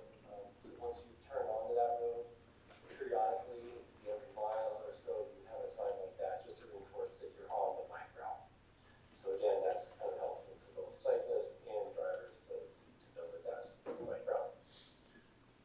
Maybe go back to the overall plan, Drew, first page.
Chris, if you want to add to that. And this is one of those things where once you kind of make a sign out of it, it creates the amenity in a way that it elevates the amenity that's already there. A lot of people are using off Shore Road, but once there's a sign there and people are taking a photo next to their sign every time they do a ride out there, it kind of builds momentum and it will help the town both kind of alert people that safety concerns are happening, but also kind of capitalize on that amenity that is the road. And so there's value there in investing in those signs for many different reasons. In the, So I think with that, we turn over to any questions around the signage or anything else. so I just wanted to also say that the town received funds from Ride Vermont for the signage purchase as part of our Amplifying Grant funds. So they did receive funds, so that'll help with the cost of the signage and to install them. That is great. Sorry, we were not aware of that piece of it. That's awesome. Yeah. Is there any questions? Was that cover the full cost of implementation or a percentage? The full cost. But the upkeep will probably be dependent on the town. Unless you put the money aside, some monies aside to cover the cost of any upkeep. What do you think of upkeep of these signs, Patrick? I mean, there's obviously some, but I don't think, are they lighted? I don't think they are. No, there's no Electricity illumination. cost there. No. Yeah, So, I don't think there's a whole lot in terms of, I mean, there's sort of a lifespan for these sign panels. I'd have to double check on what that is, where they might start fading a bit, you know. I don't know offhand exactly what that'd be, but it could be something like 7 years. You know, they might start looking not so sharp. Might be able to squeeze out a few more years out of that, but they just do have a certain lifespan, you know, with UV exposure and elements and all that. So, but you'd have those wood structures. I think those would be for more, you know, for better durability, those in concrete footings, and so that would help that them from kind of rotting out in the soil, and then, you know, eventually those would have to get replaced. But, you know, using cedar, that's a rot resistant wood, so they would maybe get a decent lifespan out of that. so not a lot of ongoing costs, just eventually as an end sign, you have to replace it after. Right, exactly, yeah, you can just, the standard green and white signs also have just a lifespan, so. Well, that's exciting though, too. I mean, it's not a big lift on maintenance, but also getting the resources from Ride Vermont. Yeah. Good. Betsy, what would you need from us? What are we looking at? Nothing really. Once we get the cost breakdown of, we can share it with you, and then we can move forward on working with the town on where to place them, or do we wait until the scoping study's done and then place them? So the money's not going anywhere, and neither is the design. So we've got time. Okay. And we'll share back the raw design files, like if in scoping people want to say safely travel safely, you don't make that much change. Anybody have any questions for him? Thank you, All guys. right, thank you. Thank you. Thank you. Take care. Have a good evening. We'll be in touch. Anything else, Betsy, or you're with us? No, I'm good. Okay, Thank you. thank you. Discuss visiting center off Robin Hood Drive. I won't stop this time, Jim. Thanks for your patience. Betsy, you're definitely done? Do you want me to keep going? I can go all night if you want. Sure can. Thank you. Thanks for having me. I was made aware of a decision the board had made last week, or 2 weeks ago, regarding sending a letter to the V-Trans, and I thought it was important to give you some background of how we got to that point. To begin with, the discussion for a visitor center has been going on for probably 3-4 years, maybe more. As many of you know, the one at the border was torn down 10 years ago maybe. And this entranceway or freeway into the state of Canada is the only major entrance into the state of Vermont that does not have a welcome center. If you look at, there's one outside of St. John's, Hall down south, Fairhaven coming in from Whitehall, New York, even coming into Albert. And the ironic piece about it is that this entranceway has access to the largest amount of population of any of those, and maybe many of them combined. This entranceway gives you access to 5.5 million people within an hour of that border crossing. And I say, we talked about it, we've talked about it with Reg. I know Neil's here supporting the town. Joel was involved in the conversation. Highgate has been involved in the conversation. And our delegation on Swanton and Dustin agreed when he was a senator, and even Corey Parent, about getting some possible state funding. What's happened is that land at the border that was a welcome center in the past is pretty much taken off of the possibility map, because with the I-35 being constructed and ultimately coming into Highgate, there's big plans for the Highgate port for truck traffic, and they'll be utilizing a lot of that land. So there's no land available at the border, at least within the realm of what it used to be. So we started looking at some different options, and one was possibly doing one off exit 21, try to catch people as they come into the county. As you know, the next furthest one is Georgia, and if we miss them at Georgia, then they're going to Chittenden County. We, and then once again I say that the folks that have been involved with the conversation have always felt that we need to catch them on the northern part of the county so we can benefit, so that off traffic can benefit the whole county. They can benefit Highgate, Enosburg, St. Albans, Swanton, obviously, and we can catch them and potentially send them over to the islands as well. So we thought there was a huge economic impact with the possibility of having a welcome center. The door's been closed on our face many times at the state level. They're not totally enamored with funding a full welcome center, but they do have that situation down in Berlin where it's a public-private scenario, which has proven to be fairly well received from my understanding.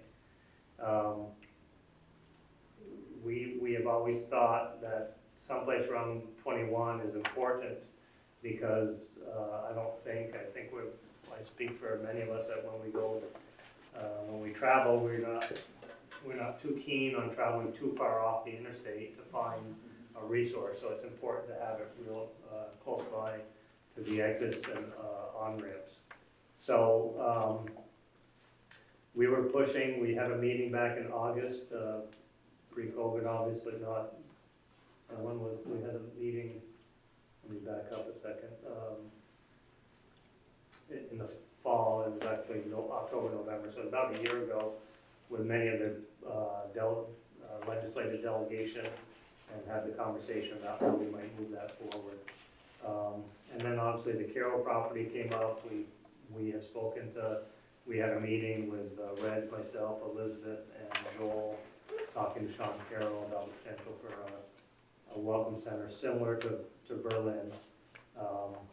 Now I know there's concerns about the Swanton Chamber, but I would dare say that I think there's an opportunity to collaborate and promote Swanton from a facility somewhere near the off-ramp and on-ramp. We have spoken to, we had brief conversations with Valley regarding Maplefields, potentially doing a log cabin scenario. Nothing huge, but something just to catch people coming off the interstate. And if you travel down around Berlin, you will see that the state has put up signs for that welcome center. They foot the bill for those signs, and it's something that, from our understanding, they would do the same here to catch them, catch the tourists coming from Canada. Obviously, it's not an issue at this point with the borders closed, but it's something that's going to be years in the planning. And so I thought it was important to come and share what the logic was about trying to get that welcome center in the Swanton area. Even if it went to St. Albans, it's too far down the interstate. It needs to be the first exit for the most part, where we can catch that population before they get to Chittenden County. Can we back up for just a moment? Does everybody know who Tim is? Oh, I'm sorry. Yes. Okay, just one. Right. You sure your head now? No, I don't know who the gentleman is, but that's okay. Tim Smith with Franklin County Industrial Development Corporation. And the mayor of St. Albans. And my boss. Yeah. 2 days. That's his high-paying job. Oh, Yeah. Neil's Thank my, you for money terms. Neil's my campaign manager. If I may, Tim, Yeah.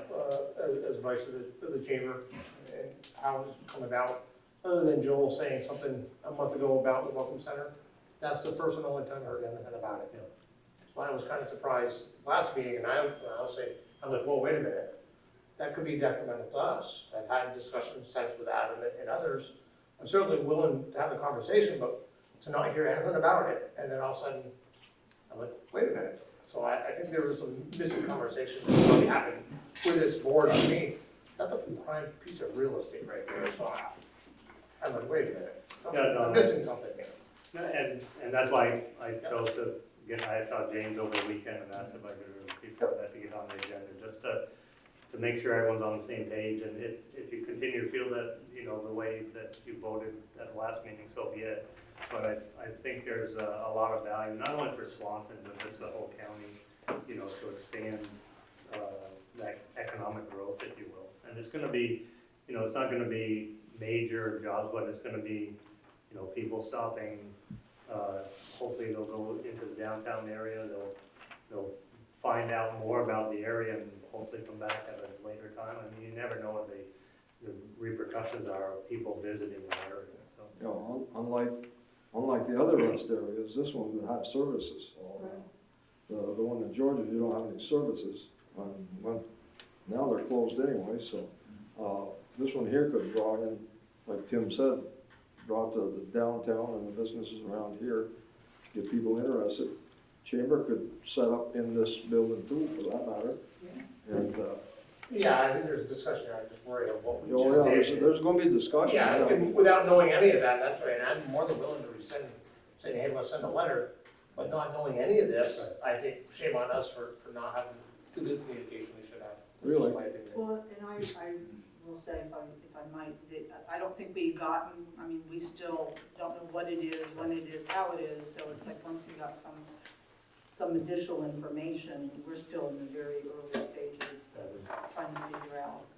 Nothing cast in stone by any means, just trying to, say what you will, but,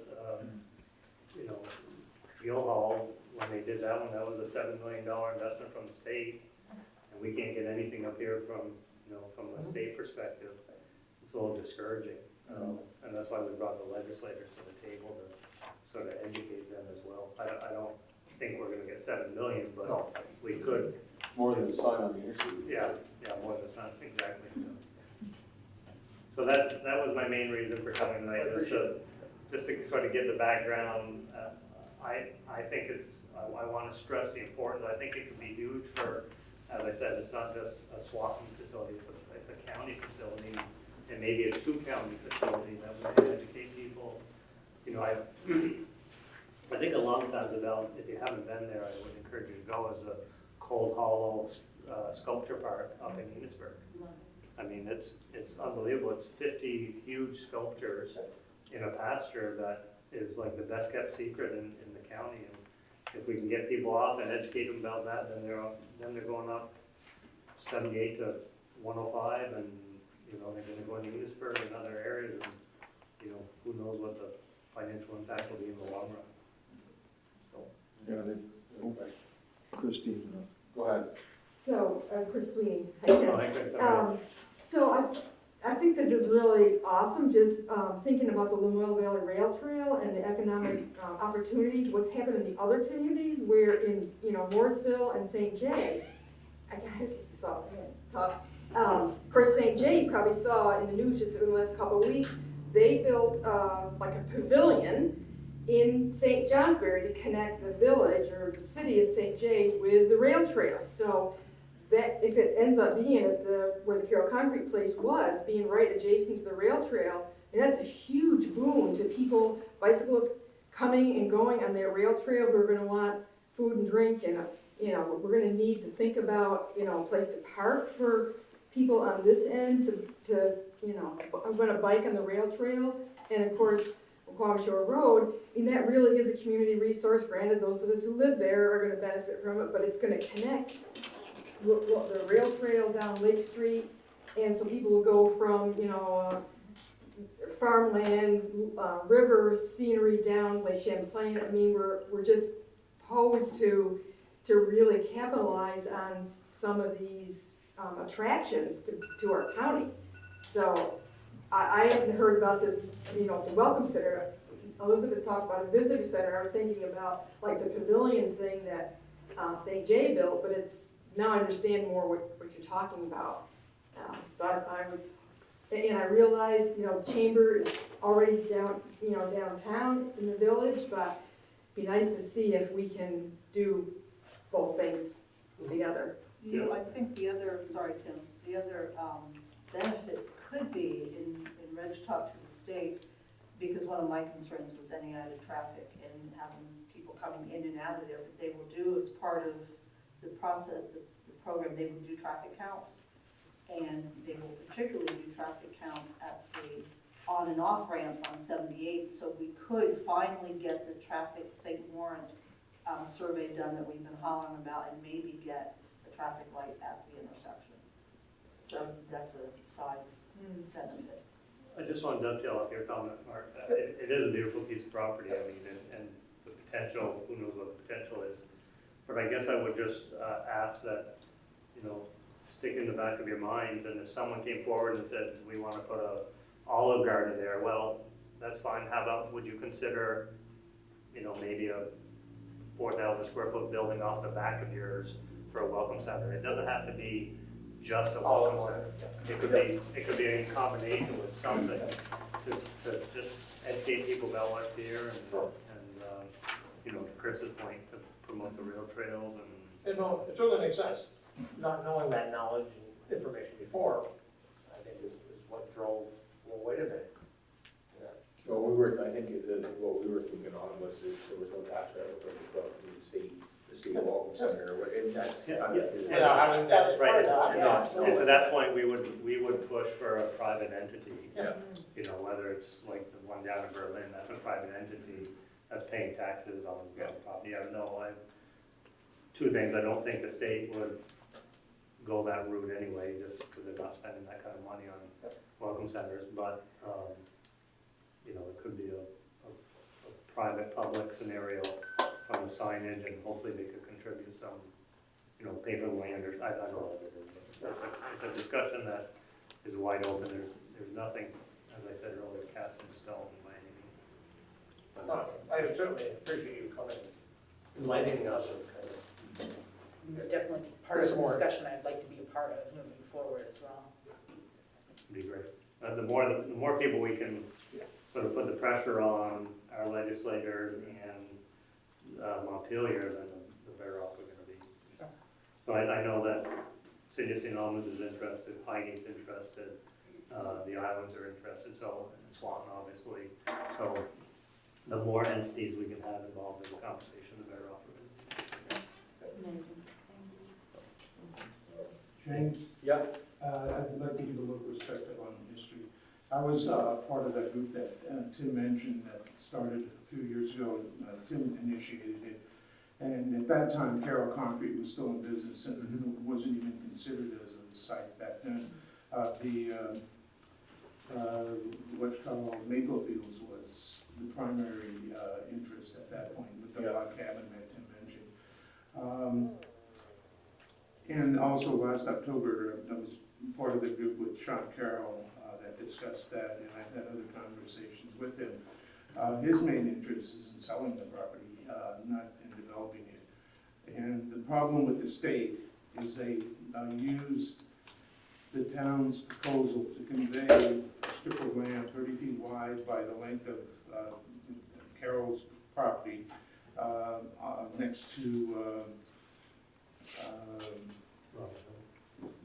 Robin Hood Drive, to make it a little bit wider, a little bit more developable, but there was a clause in the deed when the state gave the land to the town that required the town to give them notice if we were ever going to convey it to someone else, so they could buy it back for $1 if they wanted to. That's where the trouble started, and this was, they were given notice back in February, and one particular V-Trans employee immediately started throwing roadblocks in to delay this discussion of whether the state wanted to make that decision or not. And it's carried on until the last meeting when Joel mentioned that the Secretary of Transportation, who received a letter from the town asking him to have someone make a decision on it after all this time, said that they were going forward to continue discussion of a welcome center. And it's not necessarily an opposition to a welcome center, but it's the opposition to the state having something to use to keep holding up this decision they have to make on whether to let the town keep that land and convey it to someone. That's where the problem is. And so in the interim, Sean has gone ahead and cleared the property except for the cell tower that's there. And we'll probably sell it to someone, and if that new someone wants to look into a private-public partnership, they certainly can. It wouldn't be, you wouldn't be selling it with restrictions on it. But that's where the issue is. It's not necessarily a welcome center. But I mean, the chamber has concerns about a welcome center. I'll speak initially, as part of the chamber, I had initial concerns, absolutely, without knowing anything else. And anyway, that's what the issue is there, the V-Trans intransigence in deciding whether or not they want to buy that land, strip of land back for $1. So I think at this point, what Sean is going to do is just sell the land the way it is without that strip added to it. And then whoever buys it can, choose the course they want to take with it. And that's just one parcel. I mean, there's other potential landing on the east side of the overpass. I think there's some land that way too. So, but this is the one, the Carroll one is the one that's sort of in the sights right now. When Kind of stuck out. Yeah. So, Yeah. The thing is, Seen the site, Tim, since it's been closed? no, I saw them when they were clearing it a couple weeks ago, and I drove by it all. Yeah, it'd be hard to see it. Dark out. But Yeah, it's all, except for that tower, everything's gone. it's a great piece of property for sure. It looks much nicer. Yes. Neil, you want to add something? I did. It's too bad that this is a positive move. It could be a positive move. And it's too bad that the state's standing in our way, which they usually do anyway. But if we continue together, we got, with Tim's help, and the town and the village are gonna be together on this, because this is a positive for all of us. We can get around the state's hurdles, because they already tried to close Sean down when he was doing a demolition over there. They told him he didn't have a demolition permit, so, we just gotta be persistent and push through for the positive. And like Tim says, if the welcome center doesn't go in there, we gotta be able to decide, or help decide, what's gonna go in there. So do we as a board get together and push back to the state and ask them to do something with that right away that we asked them before about? Well, I think. We don't do too much pushing yet, until we see how much they're gonna push. I think if Sean goes ahead and sells it, then whoever the new owner is the one that the town would deal with. That their interest is in getting it sold and getting out of the area, because they made a decision that they weren't doing enough business here, and they shut it down. Do we know the price tag? Reggie knows, well, it's probably more now because he spent money tearing down the buildings. Yeah. So, I don't know if it's public knowledge, so, but, I'm okay with not sending a letter. No, Yeah. shouldn't make that motion More to about send, it. send in that letter. I don't think it would do any good anyway. Yeah. You wanna make a motion? You Yeah, we'll make that motion, motion. okay. Does everyone second that? I'll second it. All right. And you just rescinded the last decision? Yep. Make the motion to, Mark made the motion to rescind our decision to send a letter to the state about the welcome center. All right. All second that. Any other discussion? All in favor, signify by saying aye. Right? Opposed? Ayes have it. Thank you, folks. Thank you. Thank you. Thank you. Community Economic Development Leader Operator Grant update. So I'll start and then hand it off to Okay. the Smiths, who are not related. Thanks for your patience. So as you know, I asked Jeff Smith, who is the president of Leader Evaporator, who, Tim doesn't know this, but Tim had introduced him as his younger brother the first time we ever met. And I bought it. And I never told Tim that, but I bought it until Jeff opened his mouth and I was like, he's not from here. And you'll see why in a minute. Tim is the president of Leader. We had and I wanted him to come to meet the new members of the select board because we got a community development block grant for $1 million. And basically what we're going to do in a nutshell is loan that $1 million. It's a deferred loan to Leader to use to cover payroll expenses while they do a turnaround plan for the company. So I figured the grant agreement is being drafted and should be in our hands in the next week or so. And then I have draft loan agreement. The folks who administer the CDBG have a template for the loan agreement, so I have that. So that'll obviously need to be gone over, but with a fine-tooth comb and all of that between Leader and the town. But I figured it would be nice for him to come, introduce himself, talk a bit about the company before we ask you to sign off on some $1 million loan documents. I did send you the July 27th, I believe, board meeting update. You should have gotten that, I think, the end of last week.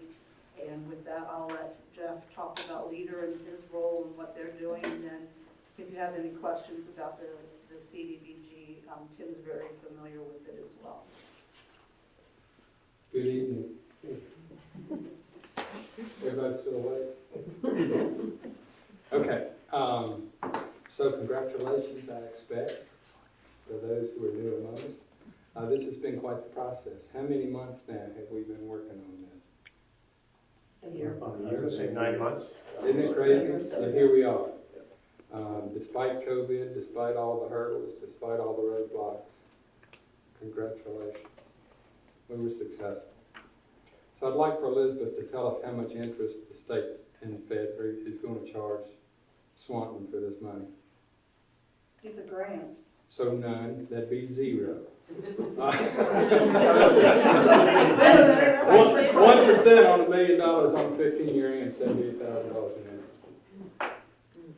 So, what a profoundly positive public-private partnership this has been. It sure as hell would have been easy to quit a few times, but we didn't, did we? We stayed the course. And here we are. So how about an update on Leader? We put a turnaround plan in place for 99% growth. We're still here. Despite COVID, despite all this other stuff, we're still here. We put a plan in place to maintain every employee and to maintain our benefits. We did that. Despite the fact that significant contribution to our bottom line is performance around our spring sales event, the open house. Guess how many of those we got to have? Exactly none. Sales were still at 33.6%. We pivoted and did a virtual event, and put the sales team very squarely focused on helping us turn the company around. We're privately held, so I won't give you the number too much, but I'll tell you, it was enough to put a grin on our face, and it's bigger than what we're talking about for this grant. So we're still here. That's Jeff Russell from Yankee Farm Credit. Yankee's still sticking around to listen to us, figure out how we can make this thing, work. We're still here. Still got a strong plan. We've still got plenty going on. We've maintained the employment that we said we were going to. Every meeting that I've sat in here and talked funny. I don't know if, Tim, you want to interpret? Question is, do we talk funny to you? I'm getting used to it. There's no T on Vermont anymore. So all the good things that we had talked about for a long time that we'd intended to do, we've done and continue to do. Now, there may be some misgivings if you're wondering if we're still here and not say it. You got the guy who looks at the beans all day, every day, sitting here. You got something to say. Ask the questions. I'm happy to answer. I got no questions other than just reading the email and the statement that you went through. Congratulations to you and the team. Continue on that path of standard SOPs and lean manufacturing, being in a precision tools. I know what that means. I know the verbiage. I know what it could do. Continue on that path, and you guys are just going to continue to go the other way. So kudos to you and the team, definitely. We've got a surprise or two left that nobody's heard about yet. You know, Leader never had, I'll go on record with this one, Leader never had a maple problem. Leader had a business problem. I've learned more about sugaring than I ever expected I would know. Just being a casual visitor to your fine state for the last 10 years, I knew I liked it. There's a whole lot of folks who know a whole lot more about it than I do. They still work there. But uniquely, our problems aren't unique problems. These business problems. But if you don't know what it is you gotta look for, it can be a little daunting. We've got a great team. Executive management team, Patty Harvey's here tonight. Executive management team rounding out nicely. Got a little staying power behind us. The board's asked me to stay on longer than I wanted to, and I'm going to. Get to enjoy another winter. Oh my word. What are you talking about, Mark? Why did you bring that on? I almost forgot. No, it's already snowed at my front window of my cabin. There's snow on top of Jay this past Friday night. I'm not looking forward to minus 20. I can stand the cold, you all. It's the grade. I'll be down to God's country in Tennessee for a week or two around Christmas. I'll make it all. Well, you're living in the mountains, that's why you have the snow. You It gotta is. move around here. No, I gotta have the mountains. Move to the lake. I gotta have. Give you a little bit of home. That's right. That's exactly it. So James, oh, sorry. I would just add, and I don't say this to throw stones at Leader, but Leader was always very insulary. They didn't reach out and use resources. We brought many resources to Jeff and introduced him, and he's taken advantage of them. I mean, they really do make a difference, whether it's Efficiency Vermont or VMAC or, you know, the state of Vermont and VEDA and all those. They all make a difference if you want to use them. And Jeff is taking advantage of those and sort of applying them to the business plan that he has in place, and it is making a difference too. So their openness to use those has made a huge difference as well, and CDBG is one of those. If you're gonna be a business, you're gonna take. Everybody knows that, right? If you're gonna be a business, you're gonna take. What a lot of businesses forget is the other side of that, and that's give back. So I can make sure and include it for the town to include in their minutes. Speaking of giving back, we got a big breast cancer fundraiser we're doing right now. We'd love to have you all support Team Leader in our axe throwing down in Burlington. Do it for just pennies and it'll make a difference, I promise. Once again, I would say that that's a mentality that wasn't there before, to be engaged in the community. And that's, you know, your activities and keeping the staff engaged has been huge as well. So Easy to do, a lot of good folks. Just the morale for the employees go to work, I'm sure, is just night and day. Now that no other jobs. That's what I hear. It's hard for me to say yes, but you can ask somebody else, maybe they'll tell you. Absolutely. Good. Very good morale, great people. I'm sure. Super, glad to hear. It's great. Glad we can help. So I would anticipate for the next board meeting, that you'll have the joint agreement. And then we'll move on the, if not the draft loan agreement that we can at least start with. Most significant thing for you all to hear from me tonight's hurry. Right, we've done this work for a year now. If you remember, we were gonna have this done in April. And then that whole COVID thing happened. And then it was gonna be May, then it was June, then it was July. Well, it's October. It'd be good if we could hurry. We're coming to the end of our slow season. We've got us a little cash reserve. You know, our cash reserve is commensurate to what it is we're asking you for. Good. You know that? So we don't plan on going anywhere, but make it a little easier for us to stay by hurrying. I had, if you do all the math, you all aren't gonna raise taxes, are you?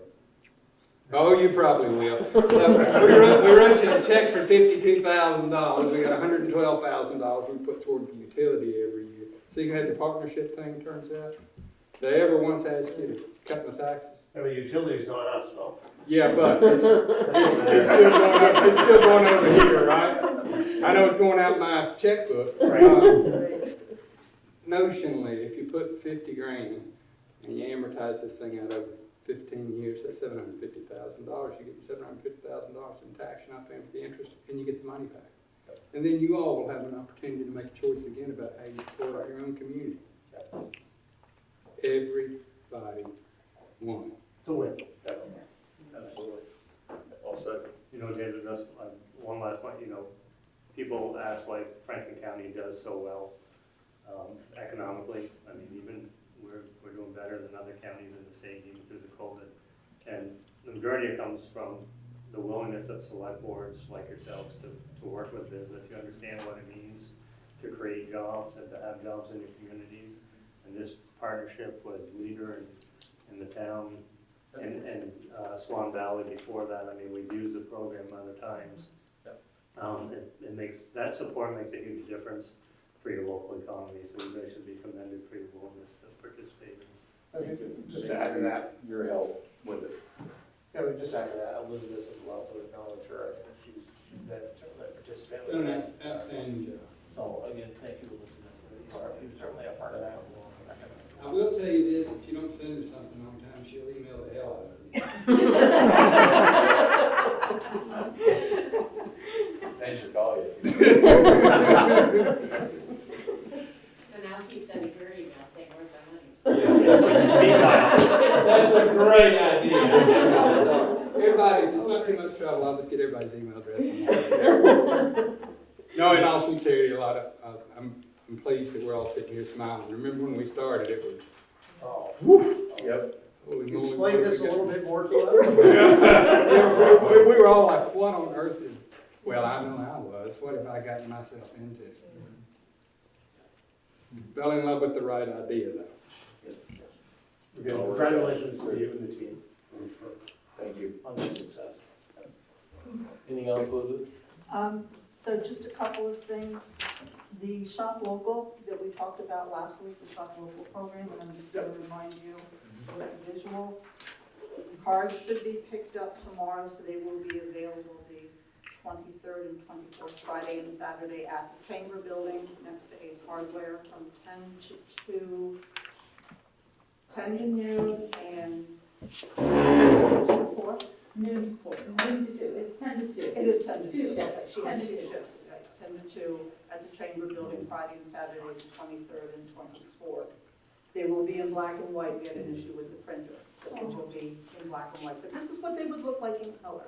They'll spend the same, right? They do spend the same. It's $20, one single use. So if you're going to, we have 42 participating stores, so we're very excited throughout the city and the town and the village. We will have, the cards will come with a list, so you don't have to guess. We did make up little posters, so businesses, I was at Jamie's And theirs is already up, so look for the posters of participating businesses, but we'll give you a list. And that runs through, the money has to be spent by November 30th, I believe they've extended it. So fairly quickly, but we expect that they'll go out the door pretty quickly. The other thing is, we talked at the last meeting about the CUD, the Communications Union District, and I just wanted to follow up. Sean did send the information on Swanton, 5%, it's 165 residents, which doesn't sound like a lot. That's 5% are unserved or underserved. So that number should potentially go up as development in the town continues. So there is an economic development, or there's an economic development piece to everything. So if that's something that you're interested in, I'm happy to join to be the Swanton's representative, but you can think about that and make a decision at the next select board meeting, unless you're ready to now. I know Ed, I think, is new to the CUD discussion, so I don't know if you want to wait till the next meeting to make that decision. I was more wide awake, just to read through it a little bit more Okay. at once, just to kind of get an overview again. Okay. And then the last thing that I have is I got an email today, the mortgage assistance program through the state. So I'm not going to read the whole email, but I'll just read. November 6th will be the last day for Vermont homeowners behind on their mortgage payments due to COVID-19 to submit applications to the mortgage assistance program. It's funded through the CARES Act. I put it on Front Porch Forum with the link so that the homeowners. The rental housing stabilization program is available for renters and landlords in need of rental assistance. I put that out on Front Porch Forum as well. If anybody needs information, just let me know. I'm at the town offices, or 466-7142. So I just wanted to make those two programs known to the public. That's me. That's it? That's it. Okay. Thank you. Liquor control, need a motion to go into liquor control. Make a motion. Someone second that. All in favor, signify by saying aye. Aye. Oh, Just stick around. yeah, we're almost there now. Almost got the money part. Does that mean we get to stay and see, get the liquor license? We got that chat at the end, doesn't it? All in favor, signify by saying aye. Aye. Opposed, ayes have it. Thank you all. Thank you all for coming. Thank you. Thank you. We have one liquor We license. have one liquor license for 88 Brothers. We'll be talking soon. Take care. Thank you. Keep that snow on the mountain. Send it to Northwest. What, Swing business. is this a new store? It's St. Mary's. Yeah, it's just, oh, new ownership? New ownership. Okay. So, They own a store in St. Albans, and they bought this one. okay. Normally we ask, I thought before, a new store comes forward. We asked, I discussed it with him with coming, and he just brought his application in yesterday, because they just did their paperwork. Yes. So I told him the meeting was tonight, and I told him we'd like them to come as a new person to the community. He couldn't come because his wife was closing down the store, one of the stores, and he was taking care of it with the other store. He said he'd come with all his kids, but he said he probably would, kids, Yeah, right. especially 9:30. So he We'll said figure out what we got. he said he will come and introduce himself at some point when he had come. That's fine, I'm good with that. I hear a motion to approve a liquor license for the, is it eight, what's the name of it? A&A Brothers. A&A Brothers. I'll make that motion. Second. I'll second. All in favor, signify by saying aye. Aye. Opposed? Ayes have it. Now I hear a motion to go out, back in the regular meeting. I'll make that motion. All in favor, signify by saying aye. Aye. Opposed? Thank you. Now we're on general expenditures. I'll make the motion to, Good night, Betsy. Good night, thank approve you, the bye. general order dated September 16th, 2020 to October 20, 2020. Ready for the end.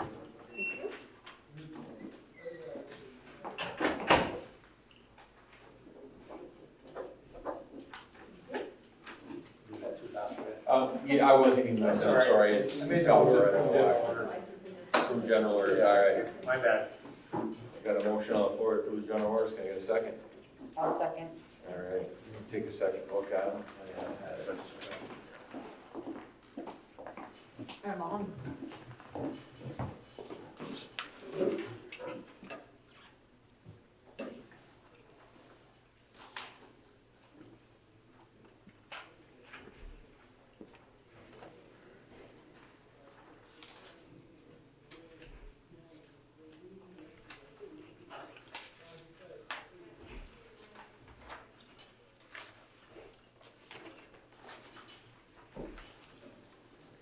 Kathy, what's the ABENU holding the LLC? The what? Pay it. The A Avenue? Yeah, That's our, record keeping system for our Okay. land records. yep, that's what I thought it was.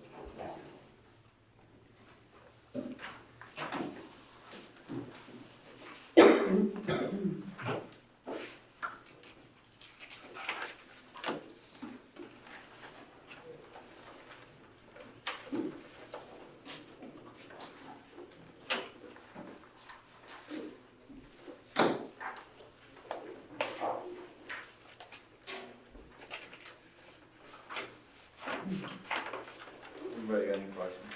Nothing.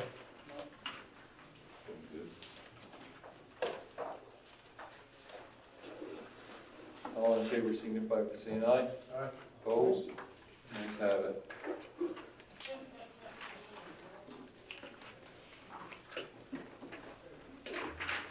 I hear a motion to approve the highways and I'll make the motion to accept the highway orders dated September 16th, 2020 to October 20th, 2020. Thank you. Take a quick second, okay?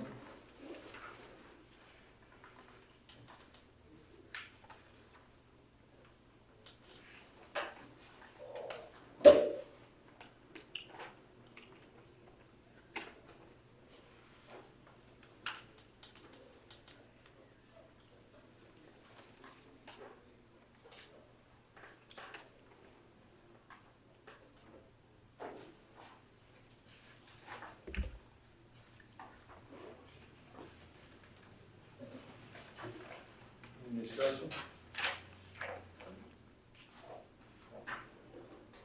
All in favor, signify by saying aye. Aye. Opposed? Ayes have it. Payroll.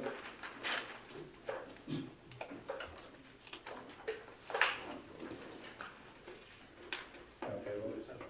I'll take a motion on payroll. I'll make that motion to accept the payroll order September 16th, 2020 to October 20th. I second it. Take a second, please.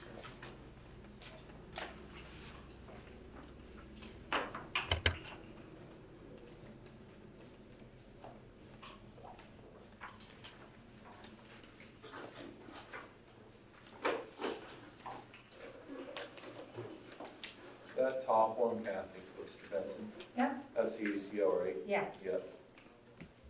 Is that amount more than a month on there? Mileage, Okay, that was 2 Yep. months of mileage. okay. Did you say 2 months of mileage? No.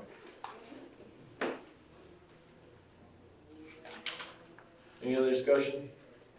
All in favor, signify by saying aye. Opposed, ayes have it.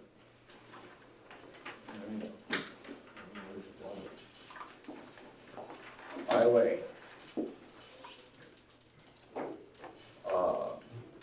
Did some riding around with the guys yesterday. Kevin and Mike checked out some roads and stuff. We're working on plan for next year's paving. Volvo dump truck needs 8 new tires on the back of it. And I talked to Kathy and we had enough money to budget. That truck goes all the hills and everything. Once it's a Volvo got tires on it, so. We're pretty much all set for We're pretty much all set, trucks are good to go. Yep. Just one question on highway. Didn't want to ask this. What is the means for the continued mowing and maintenance of the Missisquoi Street for that quarter mile, half a mile? What is the need for the continued landscaping of that? You know, I don't know why we're mowing it. I thought we would just turn to the brush hogging a couple times a we year. seem to, Yep. Been once. week after week after that, so I just. We're done mowing, Brian was cleaning up leaves at the board the other day. Okay. And, And I just keep, every couple of weeks go down to the brush hog about a month. yeah, no, there's no need, I guess I did. However long that is, That's a lot extra mowing, yeah. they usually see Brian down there on my watch tonight. Yeah. He was not the person to ask, but. No, You know. yeah, no, definitely, that's something we got for next year. Yeah. One thing I wanna bring up is roadside cleanup, the guys have to do where people don't jump next to the road. And tires. I don't know what we're gonna do, but we just cleaned up everything we had in the garage, and in the last 2 weeks, I bet we picked up another 20 tires. Yeah, starting to pile up there. What are we gonna do? Well, I mean, this is ridiculous. We pay how many thousands of dollars a year for the solid waste district, and they do nothing for us? Yeah, I don't know. Yeah, 'cause when we get rid of the tires, it's usually about $2,300 to get rid of the tires. Yeah, it's $5 a tire, get rid of it. They usually let them accumulate so that, Yeah. well, sometimes they'll have a choice because they can pick up 15, 20 tires. Luckily, we just worked that deal with Hodgins for this Mhm. previous one. Yeah. So this came up at a TAC meeting, Yes. a couple, 3 meetings, Transportation Advisory Committee to the Northwest Regional Planning that I sit on, and it came up for another town, and I don't remember how old, and it was 3 months ago, what the conversation was, so I can bring it up and see what that town did, because they were able to make a deal and see what they did. Yeah. It was just- Oh, I just saw on our orders that we spent $150 last month in trash. That was just for, Yeah. that was on Shore Road and Sweet Hollow, and it was furniture, mattresses and furniture. Yeah, it's $20 a match, $20 a couch, you can dump. Yeah. So, The problem is that the fines that the solid waste district applies are so low that yeah, it's a joke. it's cheaper for someone to throw it out and pay a fine than it is to dispose of it. What, can you look into what the solid waste district actually does for us and what we can get them to do for us? We gotta do something. This is just crazy. I mean, I'm not far off. I know it's thousands we pay them a year to be a member of that district. It is. I think though, I'm trying to think, the last time we took some down, they gave us a break. Yeah. Instead of the regular 4 or 5, I think they took them for 2 or 3. Yeah. I'd have to I don't look. like them accumulating. That's the problem, so. Yeah. Well, I'll have David look into that for us and let us know. You got payroll orders under the highway. Is that just a mistake? How was it? It says payroll order. No, you run the wrong. We're still under. Oh, well, I jumped the gun. Oh, well. Under 10. Skip. Yeah, we're supposed to be on 10. It's past my bedtime, sorry. Just us guiding about construction on South River Street. That was Heather's Heather's not here, that request. was her ask. And I have just one thing for highway. Yeah. There was an accident today up on Woods Hill Road. Somebody apparently fell asleep or lost consciousness somehow where the Hungerford Bridge is, that small bridge that has guardrails on both sides. He was coming west, went off the road for about 50 feet on his shoulder, slammed into the guardrails just to polish them. They're like pretzels now. Yeah. And I called the state police, they investigated the accident and got the information on the driver, the insurance company, and their contact information. So I'll get in touch with them tomorrow because they should be paying for all that damage. And then the highway guys went up there, they pushed the guardrail further back off the road. Was To sticking get out it the out of the side. way. Yeah, and James told him to go ahead and get a new guardrail and install it. They put some cones up there for now to block it. No, is that off the stretch went from Woods Hill? The flats, this is flat, they're flat. It's between 207 and Route 8. Yeah, no flats. It's, I think it's the only second guard that we have on our road. But I told them to go ahead and have Lafayette fix it. Fix it and Obviously, go for the reimbursement. It's a safety hazard, we want to have it fixed, so. Anything else for highway? Any other necessary business? Reschedule the first Selectboard I meeting. just want to give you one update on the grants, the highway grants that I applied for. Yeah. The state apparently still has not appropriated the money for the grant programs for this year. Class 2 paving, We have one in the works for class 2 paving on Beebe Road and one in the works for replacing that large culvert on Beebe Road. But no money appropriated by the state for anybody because of COVID, I think. They need money elsewhere. Did I see the striping was done on South River? Yeah. Thought I had to. Yeah. Okay. Reschedule the first select board meeting on November to November 10th. Yeah, the third is election day. Third is election day. Okay. They want to do it on the 10th, a week later. I'm fine with it, whatever it means. Yeah. Yeah. Do we have budget scheduled for that meeting? Yeah, I'll have to contact whoever was scheduled. Okay, let them know. We don't need to make a motion to do that, do we? Or do we? No? Right. Okay. All right. Just make sure it's posted that we change the meeting, that's all, David. Just make sure it's posted that we change the meeting date. Oh, sure. Yeah. Public comment? Anybody? I got one quick thing. No. It's real quick.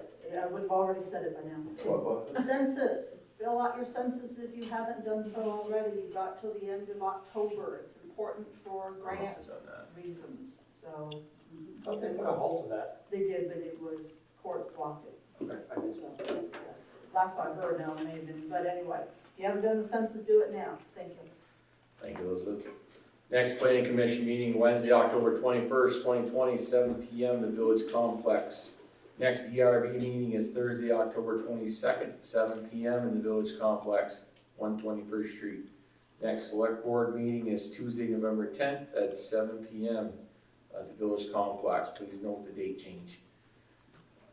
Local public meeting to gain input. Local concerns. Oh, sorry, yeah. This has to do with the Lake Street, McQuam Short grant. Consultants have to hold this meeting. Okay, And I'll so be the posting local a notice. concerns public meeting to be gain input for the Lake Street and Palm Shore feasibility grant on Thursday, November 9th, 2020. 19. Told you it's late. November 19th, 2020, 6 PM, Village Complex, 121st Street. Be here, be ready. Executive session. I need to go into executive session. I'll make the motion that, I move that we find that we enter executive session for the select board to receive confidential contract real estate or personnel information, which the premature disclosure of it to the general public would clearly place the select board and others at a substantial disadvantage. I will second. We're gonna vote for it, right? All in favor, signify by saying aye. Aye. Aye. Opposed? Ayes have it.